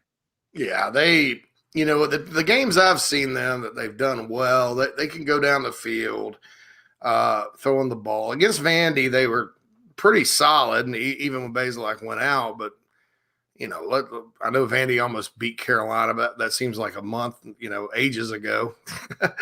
Yeah, how much – I want to interrupt you. Like, we're throwing out all these stats and stuff, right? We got a bunch of stuff for Carolina. We're going to have some more coming up here in the next segment. But, like, how much – I mean, you said it. You're right. They have to go prove it tomorrow that maybe they've turned the page. But, I mean, how much stock do we put into things that happened back in September, early October versus what happened last week? Like, how do you weigh that? I don't weigh. I think you got to look at the body of work and not getting the transitive property. You can ask anybody that gambles on college football or predicts college football for a living or whatever, and the transitive property will get you beat. Like South Carolina was not even in the game against Tennessee for all intents and purposes, got blown out. Florida blows out Tennessee earlier this year, 38-14, and then Carolina blows out Florida. I mean, sometimes it's about matchups. You look at Missouri, though, and you look at Carolina, and the results have been similar when you kind of break it down. a lot of uninspiring wins, closer than should have been wins against, or more competitive than should have been against bad teams. They do have a blowout win over Southeast Missouri where they gave up 300 yards rushing. Gamecocks have a blowout win over Eastern Illinois, an FCS team. Unimpressive win over North Texas. Gamecocks, unimpressive win over East Carolina. Although ECU's had a really good year. And they have. Getting better. So that win's probably looking a little better than it was. Both struggled with Vanderbilt, and both struggled with Vanderbilt quarterback Mike Wright. Vanderbilt rushed for 270 yards against Missouri, and that dual threat quarterback Vandy has, they're on to something there. And he had a good game. Both got blown out at Georgia. Both got blown out by A&M. Very similar results. The difference is Missouri doesn't have a win like the Gamecocks had over Florida. Missouri plays Florida next week. And Missouri could beat them with all the crap going on in Gainesville right now. But, South Carolina has a game where they put it all together. Hey, defense, what would have been the issues with South Carolina? Well, offense in general, especially running the ball. And on defense, it's been stopping the run. Well, there's the game where they showed, hey, look, we can stop the run and we can run the ball. I don't know that even with like the throw caution to the wind, stack the box plan at UGA last week, that Missouri really has improved their run defense. I think it's more of a function of, hey, look, we're going into Athens. They're number one in the country. They may beat us 52-0 throwing the ball, but we're just not going to let them run, because if you do that, and then let's say their quarterbacks are off, and, the more you put it in the air, the more you have a chance to get a turnover. If you're Missouri, you're sitting there going like, that's our only chance. And, the stats, that was a season low. I mean, Georgia rushed for less yards against Missouri than Southeast Missouri or Central Michigan or Vandy or whoever. And so you can look at that and take, if you're a top Missouri fan, and say, oh, well, hey, maybe we're coming along, maybe we're better. But in reality, are you? Or were you just gimmicking and you still got shredded through the air and blown out? I mean, what's the deal? And, if you play Carolina that way, which I probably, just looking at it neutrally, I probably would, because you're like, their best players on offense are their running backs. And quarterback had a good game last week, but it's his first road start. And, Carolina doesn't have Alabama's receivers or Georgia's receivers, so let's take our chances. But it just depends. I just haven't seen Missouri this year get up off the mat like I did Carolina last week.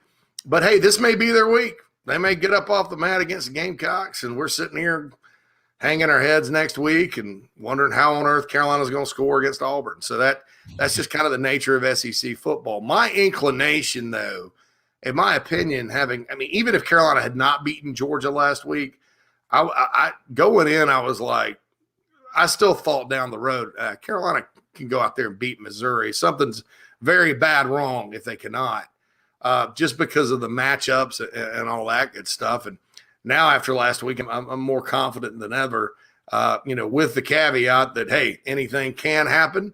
And when you're around this program long enough, you really, really believe it. No question about that. Truth be told at 1:32 on a Friday afternoon. All right, we got to hit a timeout. Michael Flint generally chimes in next. Today he has had to take an unexpected day off. He's okay. Ladies, he's fine. You can still find him on singleredheads.com. He'll join us again next Friday for the next set of Tigers Auburn coming to town. When we return, some pretty disturbing defensive numbers to get into for Missouri and some trends to pay attention to early in the game, as well as to maybe how well this is going for South Carolina. Plus, we'll make some final picks and we'll get you out of here and into your weekend. Hang tight. The Big Gamecock Preview Show, very proudly presented by Motley Rice and served by Patrick Davis's Whiskey Jam. We'll be right back. Hopefully, you won't ever need legal help for a catastrophic injury or health issues from a medical drug or device. But if you or a loved one suffers injury or loss, Motley Rice LLC is a nationally recognized law firm that is right here in Mount Pleasant at 28 Ridgeside Boulevard. Thank you, Motley Rice, for sponsoring the JB and Goldwater Show and the Big Gamecock Preview Show. Visit MotleyRice.com for more. MotleyRice.com. This is Mike Mazzell for Stokes Volkswagen on Ashley Phosphate Road. You know what happens when you sell record numbers of new vehicles? That's right, we take in record numbers of local trades. Despite what the news is saying, quality pre-owned vehicles really aren't that hard to find. You just need to know where to look. Stokes Volkswagen on Ashley Phosphate and on the web at stokesvw.com. We've got over 1,200 pre-owned cars, trucks, SUVs, and all at a fraction of the price when new. Every vehicle has been inspected and reconditioned, many with the balance of factory warranty. Best of all, at Stokes Volkswagen, you don't need perfect credit to get approved for a quality pre-owned vehicle. And we'll take any trade in any condition, even if you owe thousands more than it's worth. Don't forget, we'll buy your car even if you don't buy a car from us. You're going to love our pre-owned selection, I guarantee it. So come see us today at Stokes Volkswagen on Ashley Phosphate or stokesvw.com. Peace and love at Stokes VW.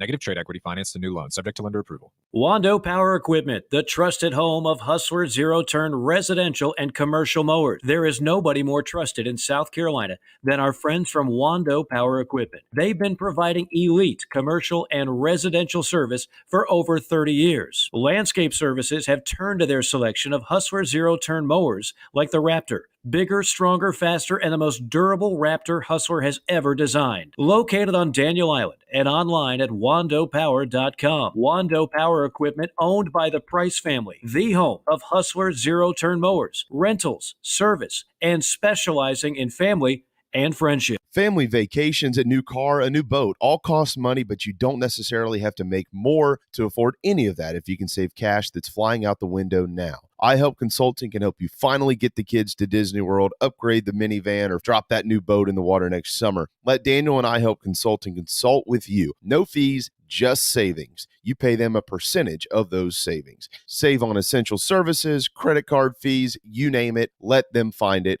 These folks are incredible. iHelpConsulting.com. How can I help you? You hear me talk about Dog and Duck all the time, and there's no other place I'm going to watch my college and NFL than the Dog and Duck. They have 3 locations, Bell Hall, Park West, and Clements Ferry Road. They have specials all football season long, like $12 pitchers of their own D2 brew, $5 pints of Sierra Nevada, weekly pick'em sheets with prizes, and the best wings in town, bar none. For all your football, college, and NFL, the Dog and Duck, Clements Ferry Road, Bell Hall, and Park West. And what you're about to see is a spectacle unto itself. Let's enjoy. On the South Carolina Fairgrounds, a stampede this morning. Beautiful blue skies, but the forecast tonight is for a blackout. The crowd? The crowd is about to go crazy, by the way. 80,000 people. They've sold this place out for the last 6 years in a row. It's a complete sellout. A crowd tonight of over 85,000 strong, ready to explode, just as they do each time their Fighting Gamecocks are introduced. This crowd, the atmosphere that's going to be in that stadium, South Carolina needs to hold on to that as long as they can. And so this frenzied crowd ready for the kickoff. Norwood. And the raid breaks out in Columbia.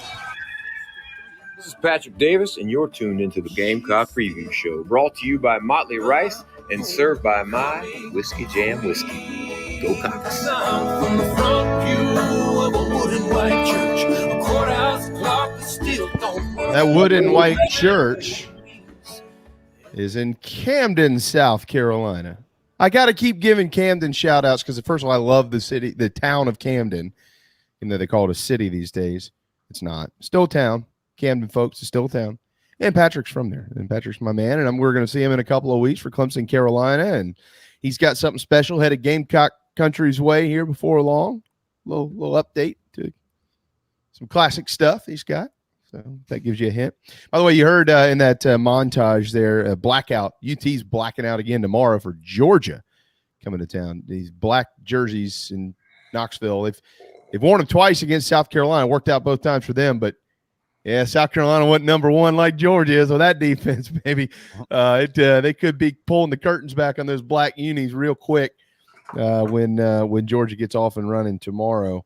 Real quick, in addition to that game, a drive around the SEC, New Mexico State and Bama at noon on the SEC network tomorrow. Hey, guys.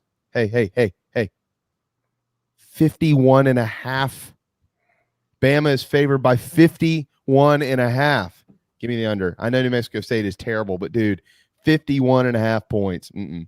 By the way, I was live betting a college basketball game last night between some Penn State branch. This is going to sound bad. It already does sound bad. Between a Penn State branch campus and whoever they were playing. And I wasn't even paying attention to the game, but I saw plus 70.5. It's like, no, okay. So I took that and won that bet. I'll take it. Yeah, that's that hurts my feelings.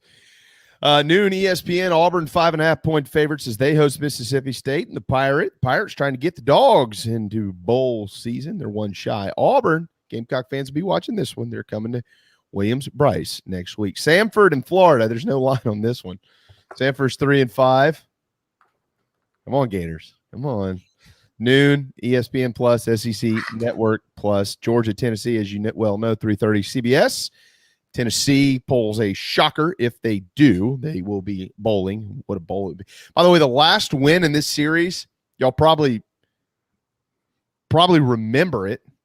It was in 2016. Jawan Jennings in the end zone off of the right arm of Josh Dobbs after Jacob Eason threw to Riley Ridley, former Gamecock commitment, and then decommitment. With 10 seconds left to take the lead there, and then Tennessee would break their hearts. Another hobnail boot between the hedges in Athens. A&M and Ole Miss, 7 o'clock ESPN tomorrow night. A&M 2.5-point favorites there from Vaught-Hemingway, Kentucky, and Vanderbilt. Kentucky's 21.5-point favorite. ESPN2 in Nashville, and Arkansas and LSU. Believe it or not, Arkansas is a 2.5-point favorite at LSU at 7:30 on the SEC networks. That is a quick drive around the rest of the SEC. And also, JC, before I get into some of these other little nuggets I want to pass along to fuss and discuss with you here, can we have a moment for Parker White? Like, can this be a Parker White appreciation moment? Clint, Mac, Dino, Craig, all of y'all, can you all chime in what Parker White means to your life? Number one, he's a Wando warrior. Okay, so he means a lot to me. I actually grew up with his brother, so that's neither here nor there. This dude has been really good, JC. And Carolina now is a 1-point favorite in the ball game tomorrow, which more than likely means that the right leg of Parker White is going to be called upon at some point in time. He is in striking distance of a couple of major records. One, he needs 3 more field goals to tie Colin Mackey's school record of 72. That means 4 for all of you mathematicians out there. He'll break it. And then the other one, he's 10 points shy of Elliott Fry's school record for points scored, 359 in his career. Parker's got 349, so 11 more points. He'll break that record. This dude has been here since the late 90s, it seems like. And JC, he got put into a couple of really difficult situations early in his career. That's not to bang Will Muschamp's head against the table. I think that Will actually really truly believed he could go out and kick 55 and 57-yarders. But he was off to a little bit of a shaky start. He just lost some confidence, but he got it back, man. And he's one of the best kickers this school has ever seen. By the way, he's one of the best kickers the league has ever seen. It's tremendous. Yeah, and inside of 40, never really struggled. I think Muschamp had a unshakable faith in Parker White, and probably rightfully so. I mean, sometimes kickers, they'll go through a streak and they'll start missing them. You see it in the pros, guys that are awesome, go through a bad period. I mean, you remember the Georgia win down in Athens. That was one of those things where you're like, well, you ran out Parker for a 57-yarder. That's probably a little bit too far. And then he missed it in overtime. And then, their kicker, Rodrigo, or whatever his name is, Rodrigo Blankenship. Yeah. Been great his whole career. Misses the game-tying field goal. I mean, Blair Walsh for Georgia a few years back was a good kicker. So there's a kicker. Point is, kickers miss kicks. I mean, it happens. What you want to do is be like Parker White and get better and better every year, and he has. And I don't know the stats, like how many game-winning field goals in a career at Carolina, what that record is, JB and Darren, but I'd be surprised if Parker didn't have it if they keep up with it. Because you think about how many game-winning field goals he's got. Yeah. East Carolina. Here you go. Here's a list for you. Right. 17 late fourth quarter kicks, and 17 La Tech and Tennessee. Remember, he kicked 4 field goals in that 15-9 win up there in Knoxville. Yeah. It was remarkable. I think 4 or 3. Wait, that doesn't make sense. How'd you get your other 3 points? Yeah, because they went for no, they had 1 touchdown, 3 field goals. It's 3 field goals. Yeah, I was like, they finally started running Jake Bentley and Turner. The first drive, second half, they went down. So those two, Missouri in 2018, to take the lead 37-35, the rain game, 2 seconds left. Tennessee 2018 as well, with about 5 minutes to go there to win that one, 27-24. At Georgia, as you mentioned, and this year East Carolina. So what's that? 6 in the fourth quarter or later to give you the lead to win the game. Yeah, and with time running out, yeah, Louisiana Tech, Missouri, East Carolina, and then since that Georgia game was in overtime, you kind of count that, although it wasn't the last play of the game. So I can't remember a Carolina kicker on the last play of the game that's done it as many times as Parker White. Of course, Parker's kicked for 5 years. That's a long time, and he got the extra year because of COVID. But he's going to leave, most likely, knock on wood, fingers crossed, he's going to leave South Carolina as the record holder for field goals and the record holder for scoring. So his name's going up on Williams-Brice Stadium. And that's a tribute for a guy that did not come to Carolina to play football. Yeah. He walked on his second year and big leg. And I'll tell you this, what's kind of great about the White thing is, you had a returning – both kickers came back this year. You had Kroger, punter. Obviously, Kai Kroger is a great punter. He's something. And then you had Parker over there to kick, and the kid behind Parker, Mitch Jeter, is a good kicker too. He's a scholarship guy. So it's probably going to be a seamless transition to next season as far as kicking goes. And it's just sometimes it's good not to throw a first-year guy out there to kick, and he can sit there and, kind of learn for 2 years and then go out there and make some field goals. And I think it's positive, guys, because between Colin Mackey and till Daniel Weaver, right, under Holtz, kicking was sort of an adventure at the University of South Carolina. Yeah. And then Lou didn't have a kicker after and then the Steve Spurrier, to his credit, you wouldn't think this, but Steve Spurrier always found a kicker. This year, this guy he inherits Suckup, which Suckup is still in the NFL.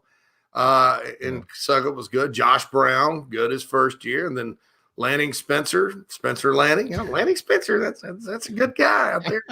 Let's do that. He was outstanding. Steve, you read your roster backwards, pal. Right on up through Elliott Fry. I mean, and then Muschamp inherited Fry, and then for a year, and then had Parker White. It's funny that Parker White's still here, Yeah. Since Muschamp, he was the kicker in Muschamp's second season, and now he's still here. So, you just feel good about a story like that, because when Parker White enrolled at South Carolina as a regular student, nobody even knew who he was. There was no recruiting celebration when he signed, nothing like that. And he's made a huge impact on the program. And anytime you can have guys like that, I think it's a positive story. I would agree with that. Go get him, Parker. What a great Parker's been through a lot in his personal life. He's a good kid, and certainly hope he has a big moment here in these last 3 weeks. Sure.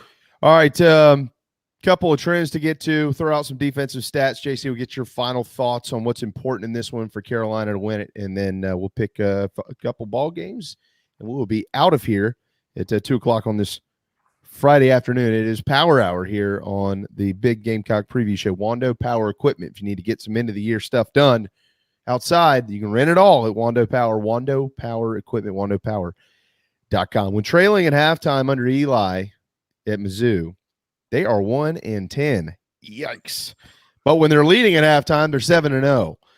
Carolina, by the way, is 4-0 under Shane Beamer when leading at halftime. So whoever's winning the game at half tomorrow, it might be a good idea as to who's actually going to come out of this sucker the victor. Also under Eli, they are 0-7 when the opponent scores first. So if Carolina can hang a point or two on the board Wow. Good news. you got a pretty good shot at holding on to this thing. We're winning. We all know that Eli's 2-0 against South Carolina. 1-0 as the App State head coach. 1-0 as the Missouri head coach, and he takes a lot of pride in that. He does not like the University of South Carolina. I don't know that he said it that way, but probably read between the lines and figure that out on your own. I got some info on that, but go ahead. You can bring that in here in a moment. Clayton White and Eli Drinkwitz also were on the same staff at NC State for a year back in 2016, so there's some familiarity there. Bet they wish Clayton White was running their defense now. Here you go, JC, before I toss it back to you. 122nd in the NCAA, 122. They give up 36.77 points per game. Yeah, but they've played the SEC. Well, now, wait a second here. Yeah. They also give up 29 points per game against FCS and G5 opponents. Okay. Yeah, that ain't good. 41 per game against the Power 5. That includes the Boston College loss, which they gave up how much? 41 against the Eagles in that ball game. So it's been a struggle. They do have a pretty good spot kid back there in the secondary, the Jalen Carlisle's that young man's got 4 picks on the year, one shy of Jalen Foster. He's had a nice season for Missouri. But outside of that, defensively, they have been a train wreck.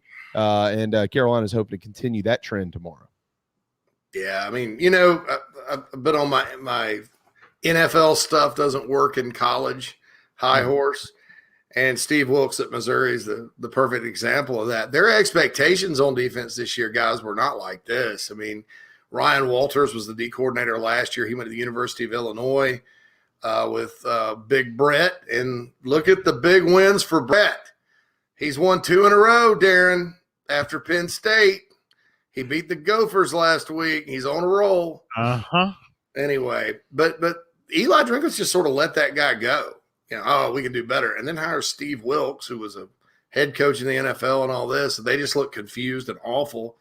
There you go. There's another example, right, of the NFL thing. As for Eli Drinkwitz and some of his comments about South Carolina, and I don't know if this has anything to do with it or not, okay? So the guy coached against the Gamecocks in 2017.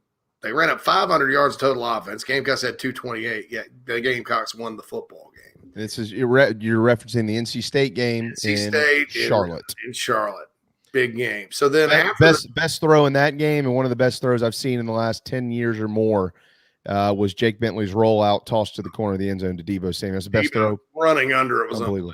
I was in that game. Play. It was pretty awesome. Yeah, that's a great night.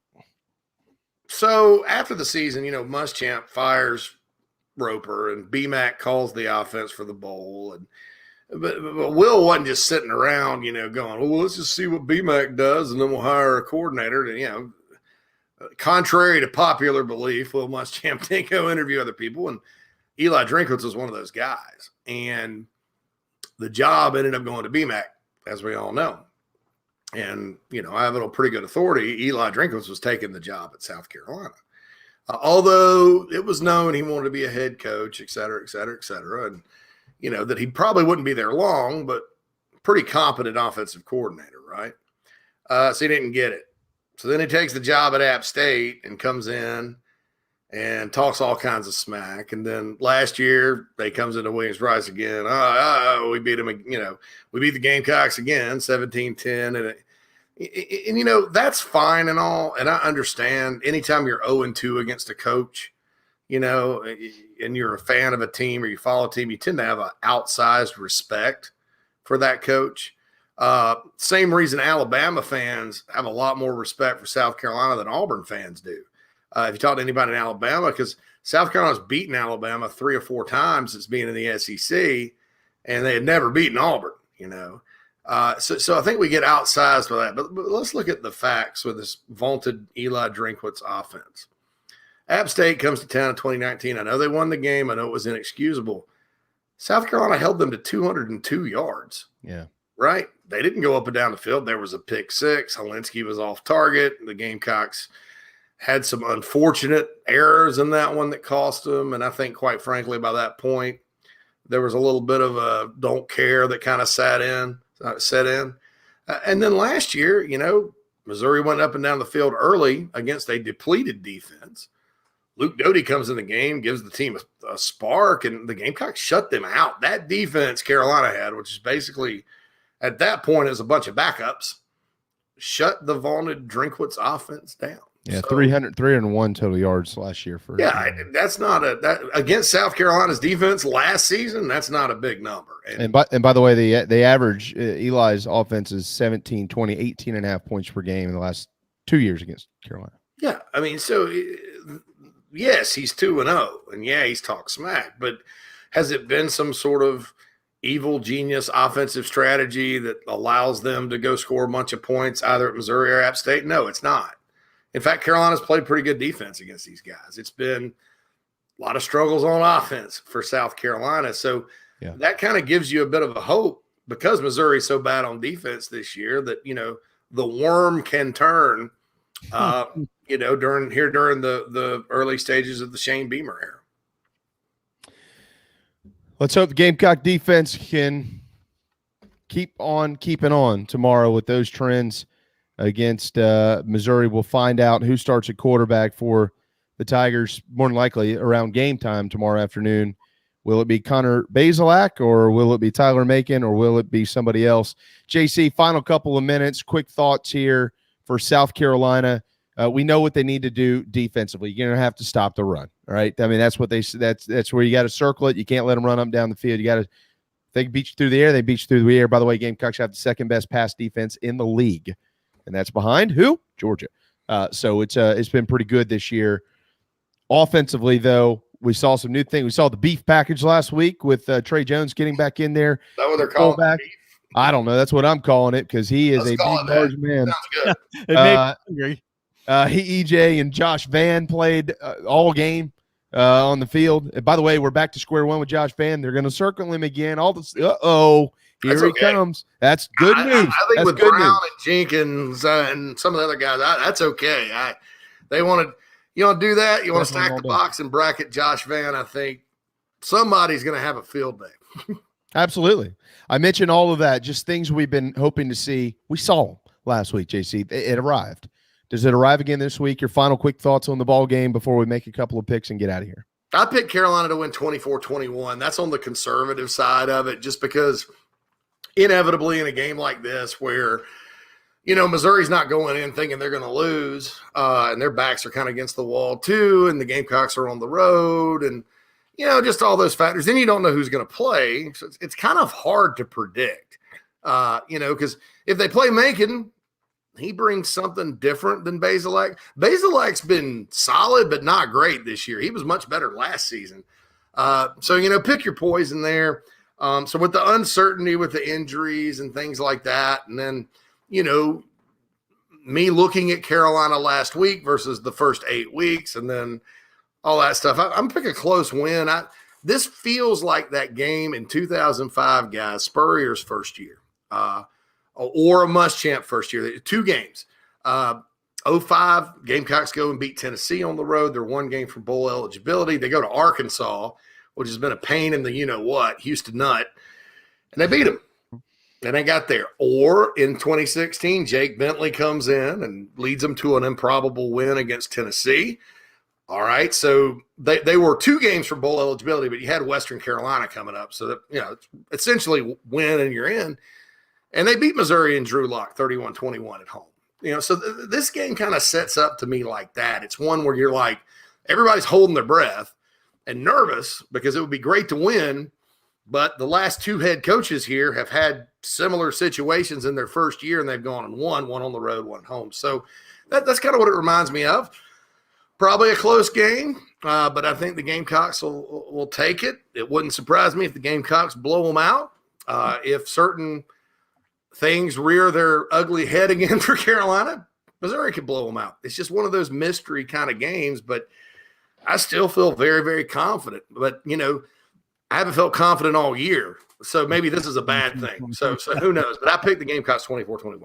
Shout out to Shane Beamer for keeping this locker room fired up and excited week in and week out, even when idiots like myself are out here talking about what is all wrong with the program. He's kept it together. They're 1 win from bowl eligibility. Darren and I will make our final picks here in just a minute. JC, A couple of other ones, though, in the SEC. Get your thoughts on these. Georgia and Tennessee. Can the Vols hang around, and who wins that one as we make our final selections here? I think Tennessee scares the bejesus out of them early.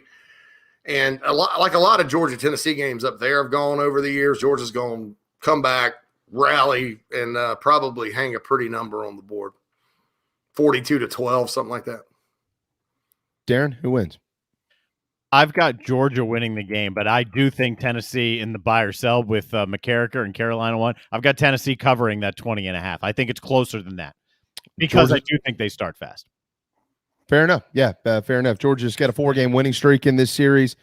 The average margin of victory during that is 29.75 points per game. You think that 2016 game didn't piss somebody off in Athens? Great goodness. They have not let up the last few games in the last 2 years, combined 84-14 scores in the ballgame. A&M and Ole Miss, 7 o'clock on ESPN tomorrow night. JC, I've said it this week. I don't know if anybody believes me or not, but hey, boys and girls, A&M, they already beat Bama. If they win out, and Bama loses somewhere, maybe to Auburn, A&M's going to be in the SEC championship game. And if good things happen there against a defensive team just like them, there could be a 2-loss team in the college football playoff. We want to bitch and moan about Cincinnati. A&M's going, yeah, we're better than Cincinnati with 2 losses right now, but they're going to need to prove it again tomorrow night on the road at Vaughn Hemingway against Ole Miss, 7 o'clock. Who wins? I think the Aggies are going down. To the lane train. And here's why. Yes, A&M's defense is very good. Yes, they are a team that could win the West and all that. And actually looking at the standings today, I thought, shoot, A&M could do it. And if they win this one this weekend, I think the chances increase. But look, there's a difference between playing Auburn at home in College Station and playing at Ole Miss with the way their offense can go. And I don't know if they're still beat up or what. So health will depend on it, but I think that's a dangerous game for A&M because they can't go up and down the field like they want to in a lot of instances. So I'm going to go with Ole Miss to pull the upset, but should be a hell of a game. Darren? I'd give you my thoughts, but JC literally just gave you my thoughts. I have Ole Miss. I don't. I've got A&M. I think that defense is playing lights out, and I think offensively they're good enough to score some points against, which you never know what's going to look like, type Ole Miss defense. I think it's a really good game, but I think A&M wins the ball game, and I think the train stays on the tracks. Here comes Jimbo down the stretch, and next finally coach at LSU, huh? That's what they say. Yeah, that's what they say, right? Billy Napier says, yeah, I've been throw Lincoln Riley's name into the mix now, says the rumor mill. Listen, no. that AD, everybody talks about Mel Tucker and Billy Napier for that job. That those guys aren't big enough names for that AD. Yeah, that dude, he's going. He's legit.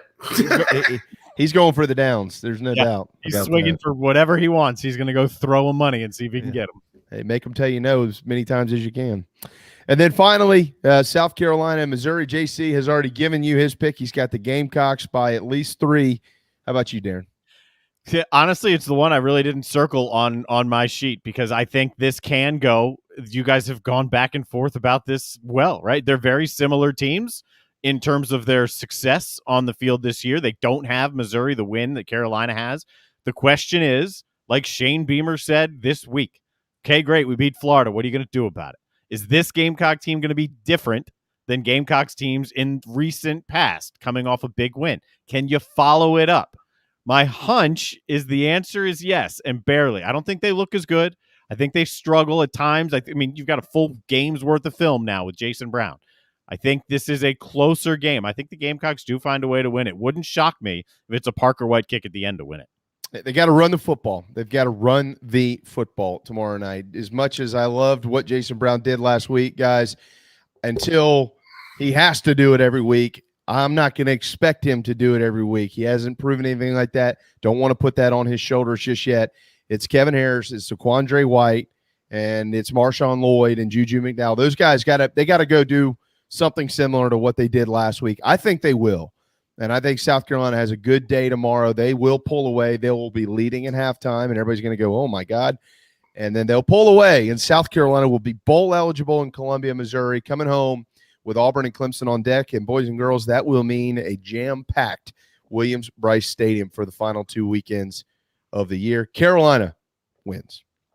I'm going to say this, too, because I think there's a lot of people out there, Gamecock fans, that are rightfully nervous about this because it is an opportunity. But, you know, some of the perception has been, oh, they'll win a big game and then go lose. But the laying of the egg has happened after 2 wins, essentially. So here's something to take pride, take to heart.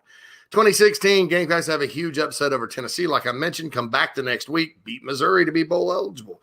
Next year, NC State, big win. Probably shouldn't have won that one. Go to Missouri the next week and you win. 2018, come back, beat Tennessee at home, go to Ole Miss the next weekend and you win. Don't lay an egg until Florida. 2019, Kentucky, the streak gets snapped 24-7. You go on the road to Athens and win a huge one. Don't lay the egg until Florida the following week. And then last year, the Gamecocks got their first win of the year at Vanderbilt, 41-7, came right back home, beat Auburn, and then went to LSU and got thumped and never won again. So the wins and then the laying of the egg during the Muschamp era, at least, they've come in twos, like 2 steps forward, 1 step back, that kind of thing. And so, look, Florida was 1 win. So you got another one before you got to worry about the egg trend coming into play.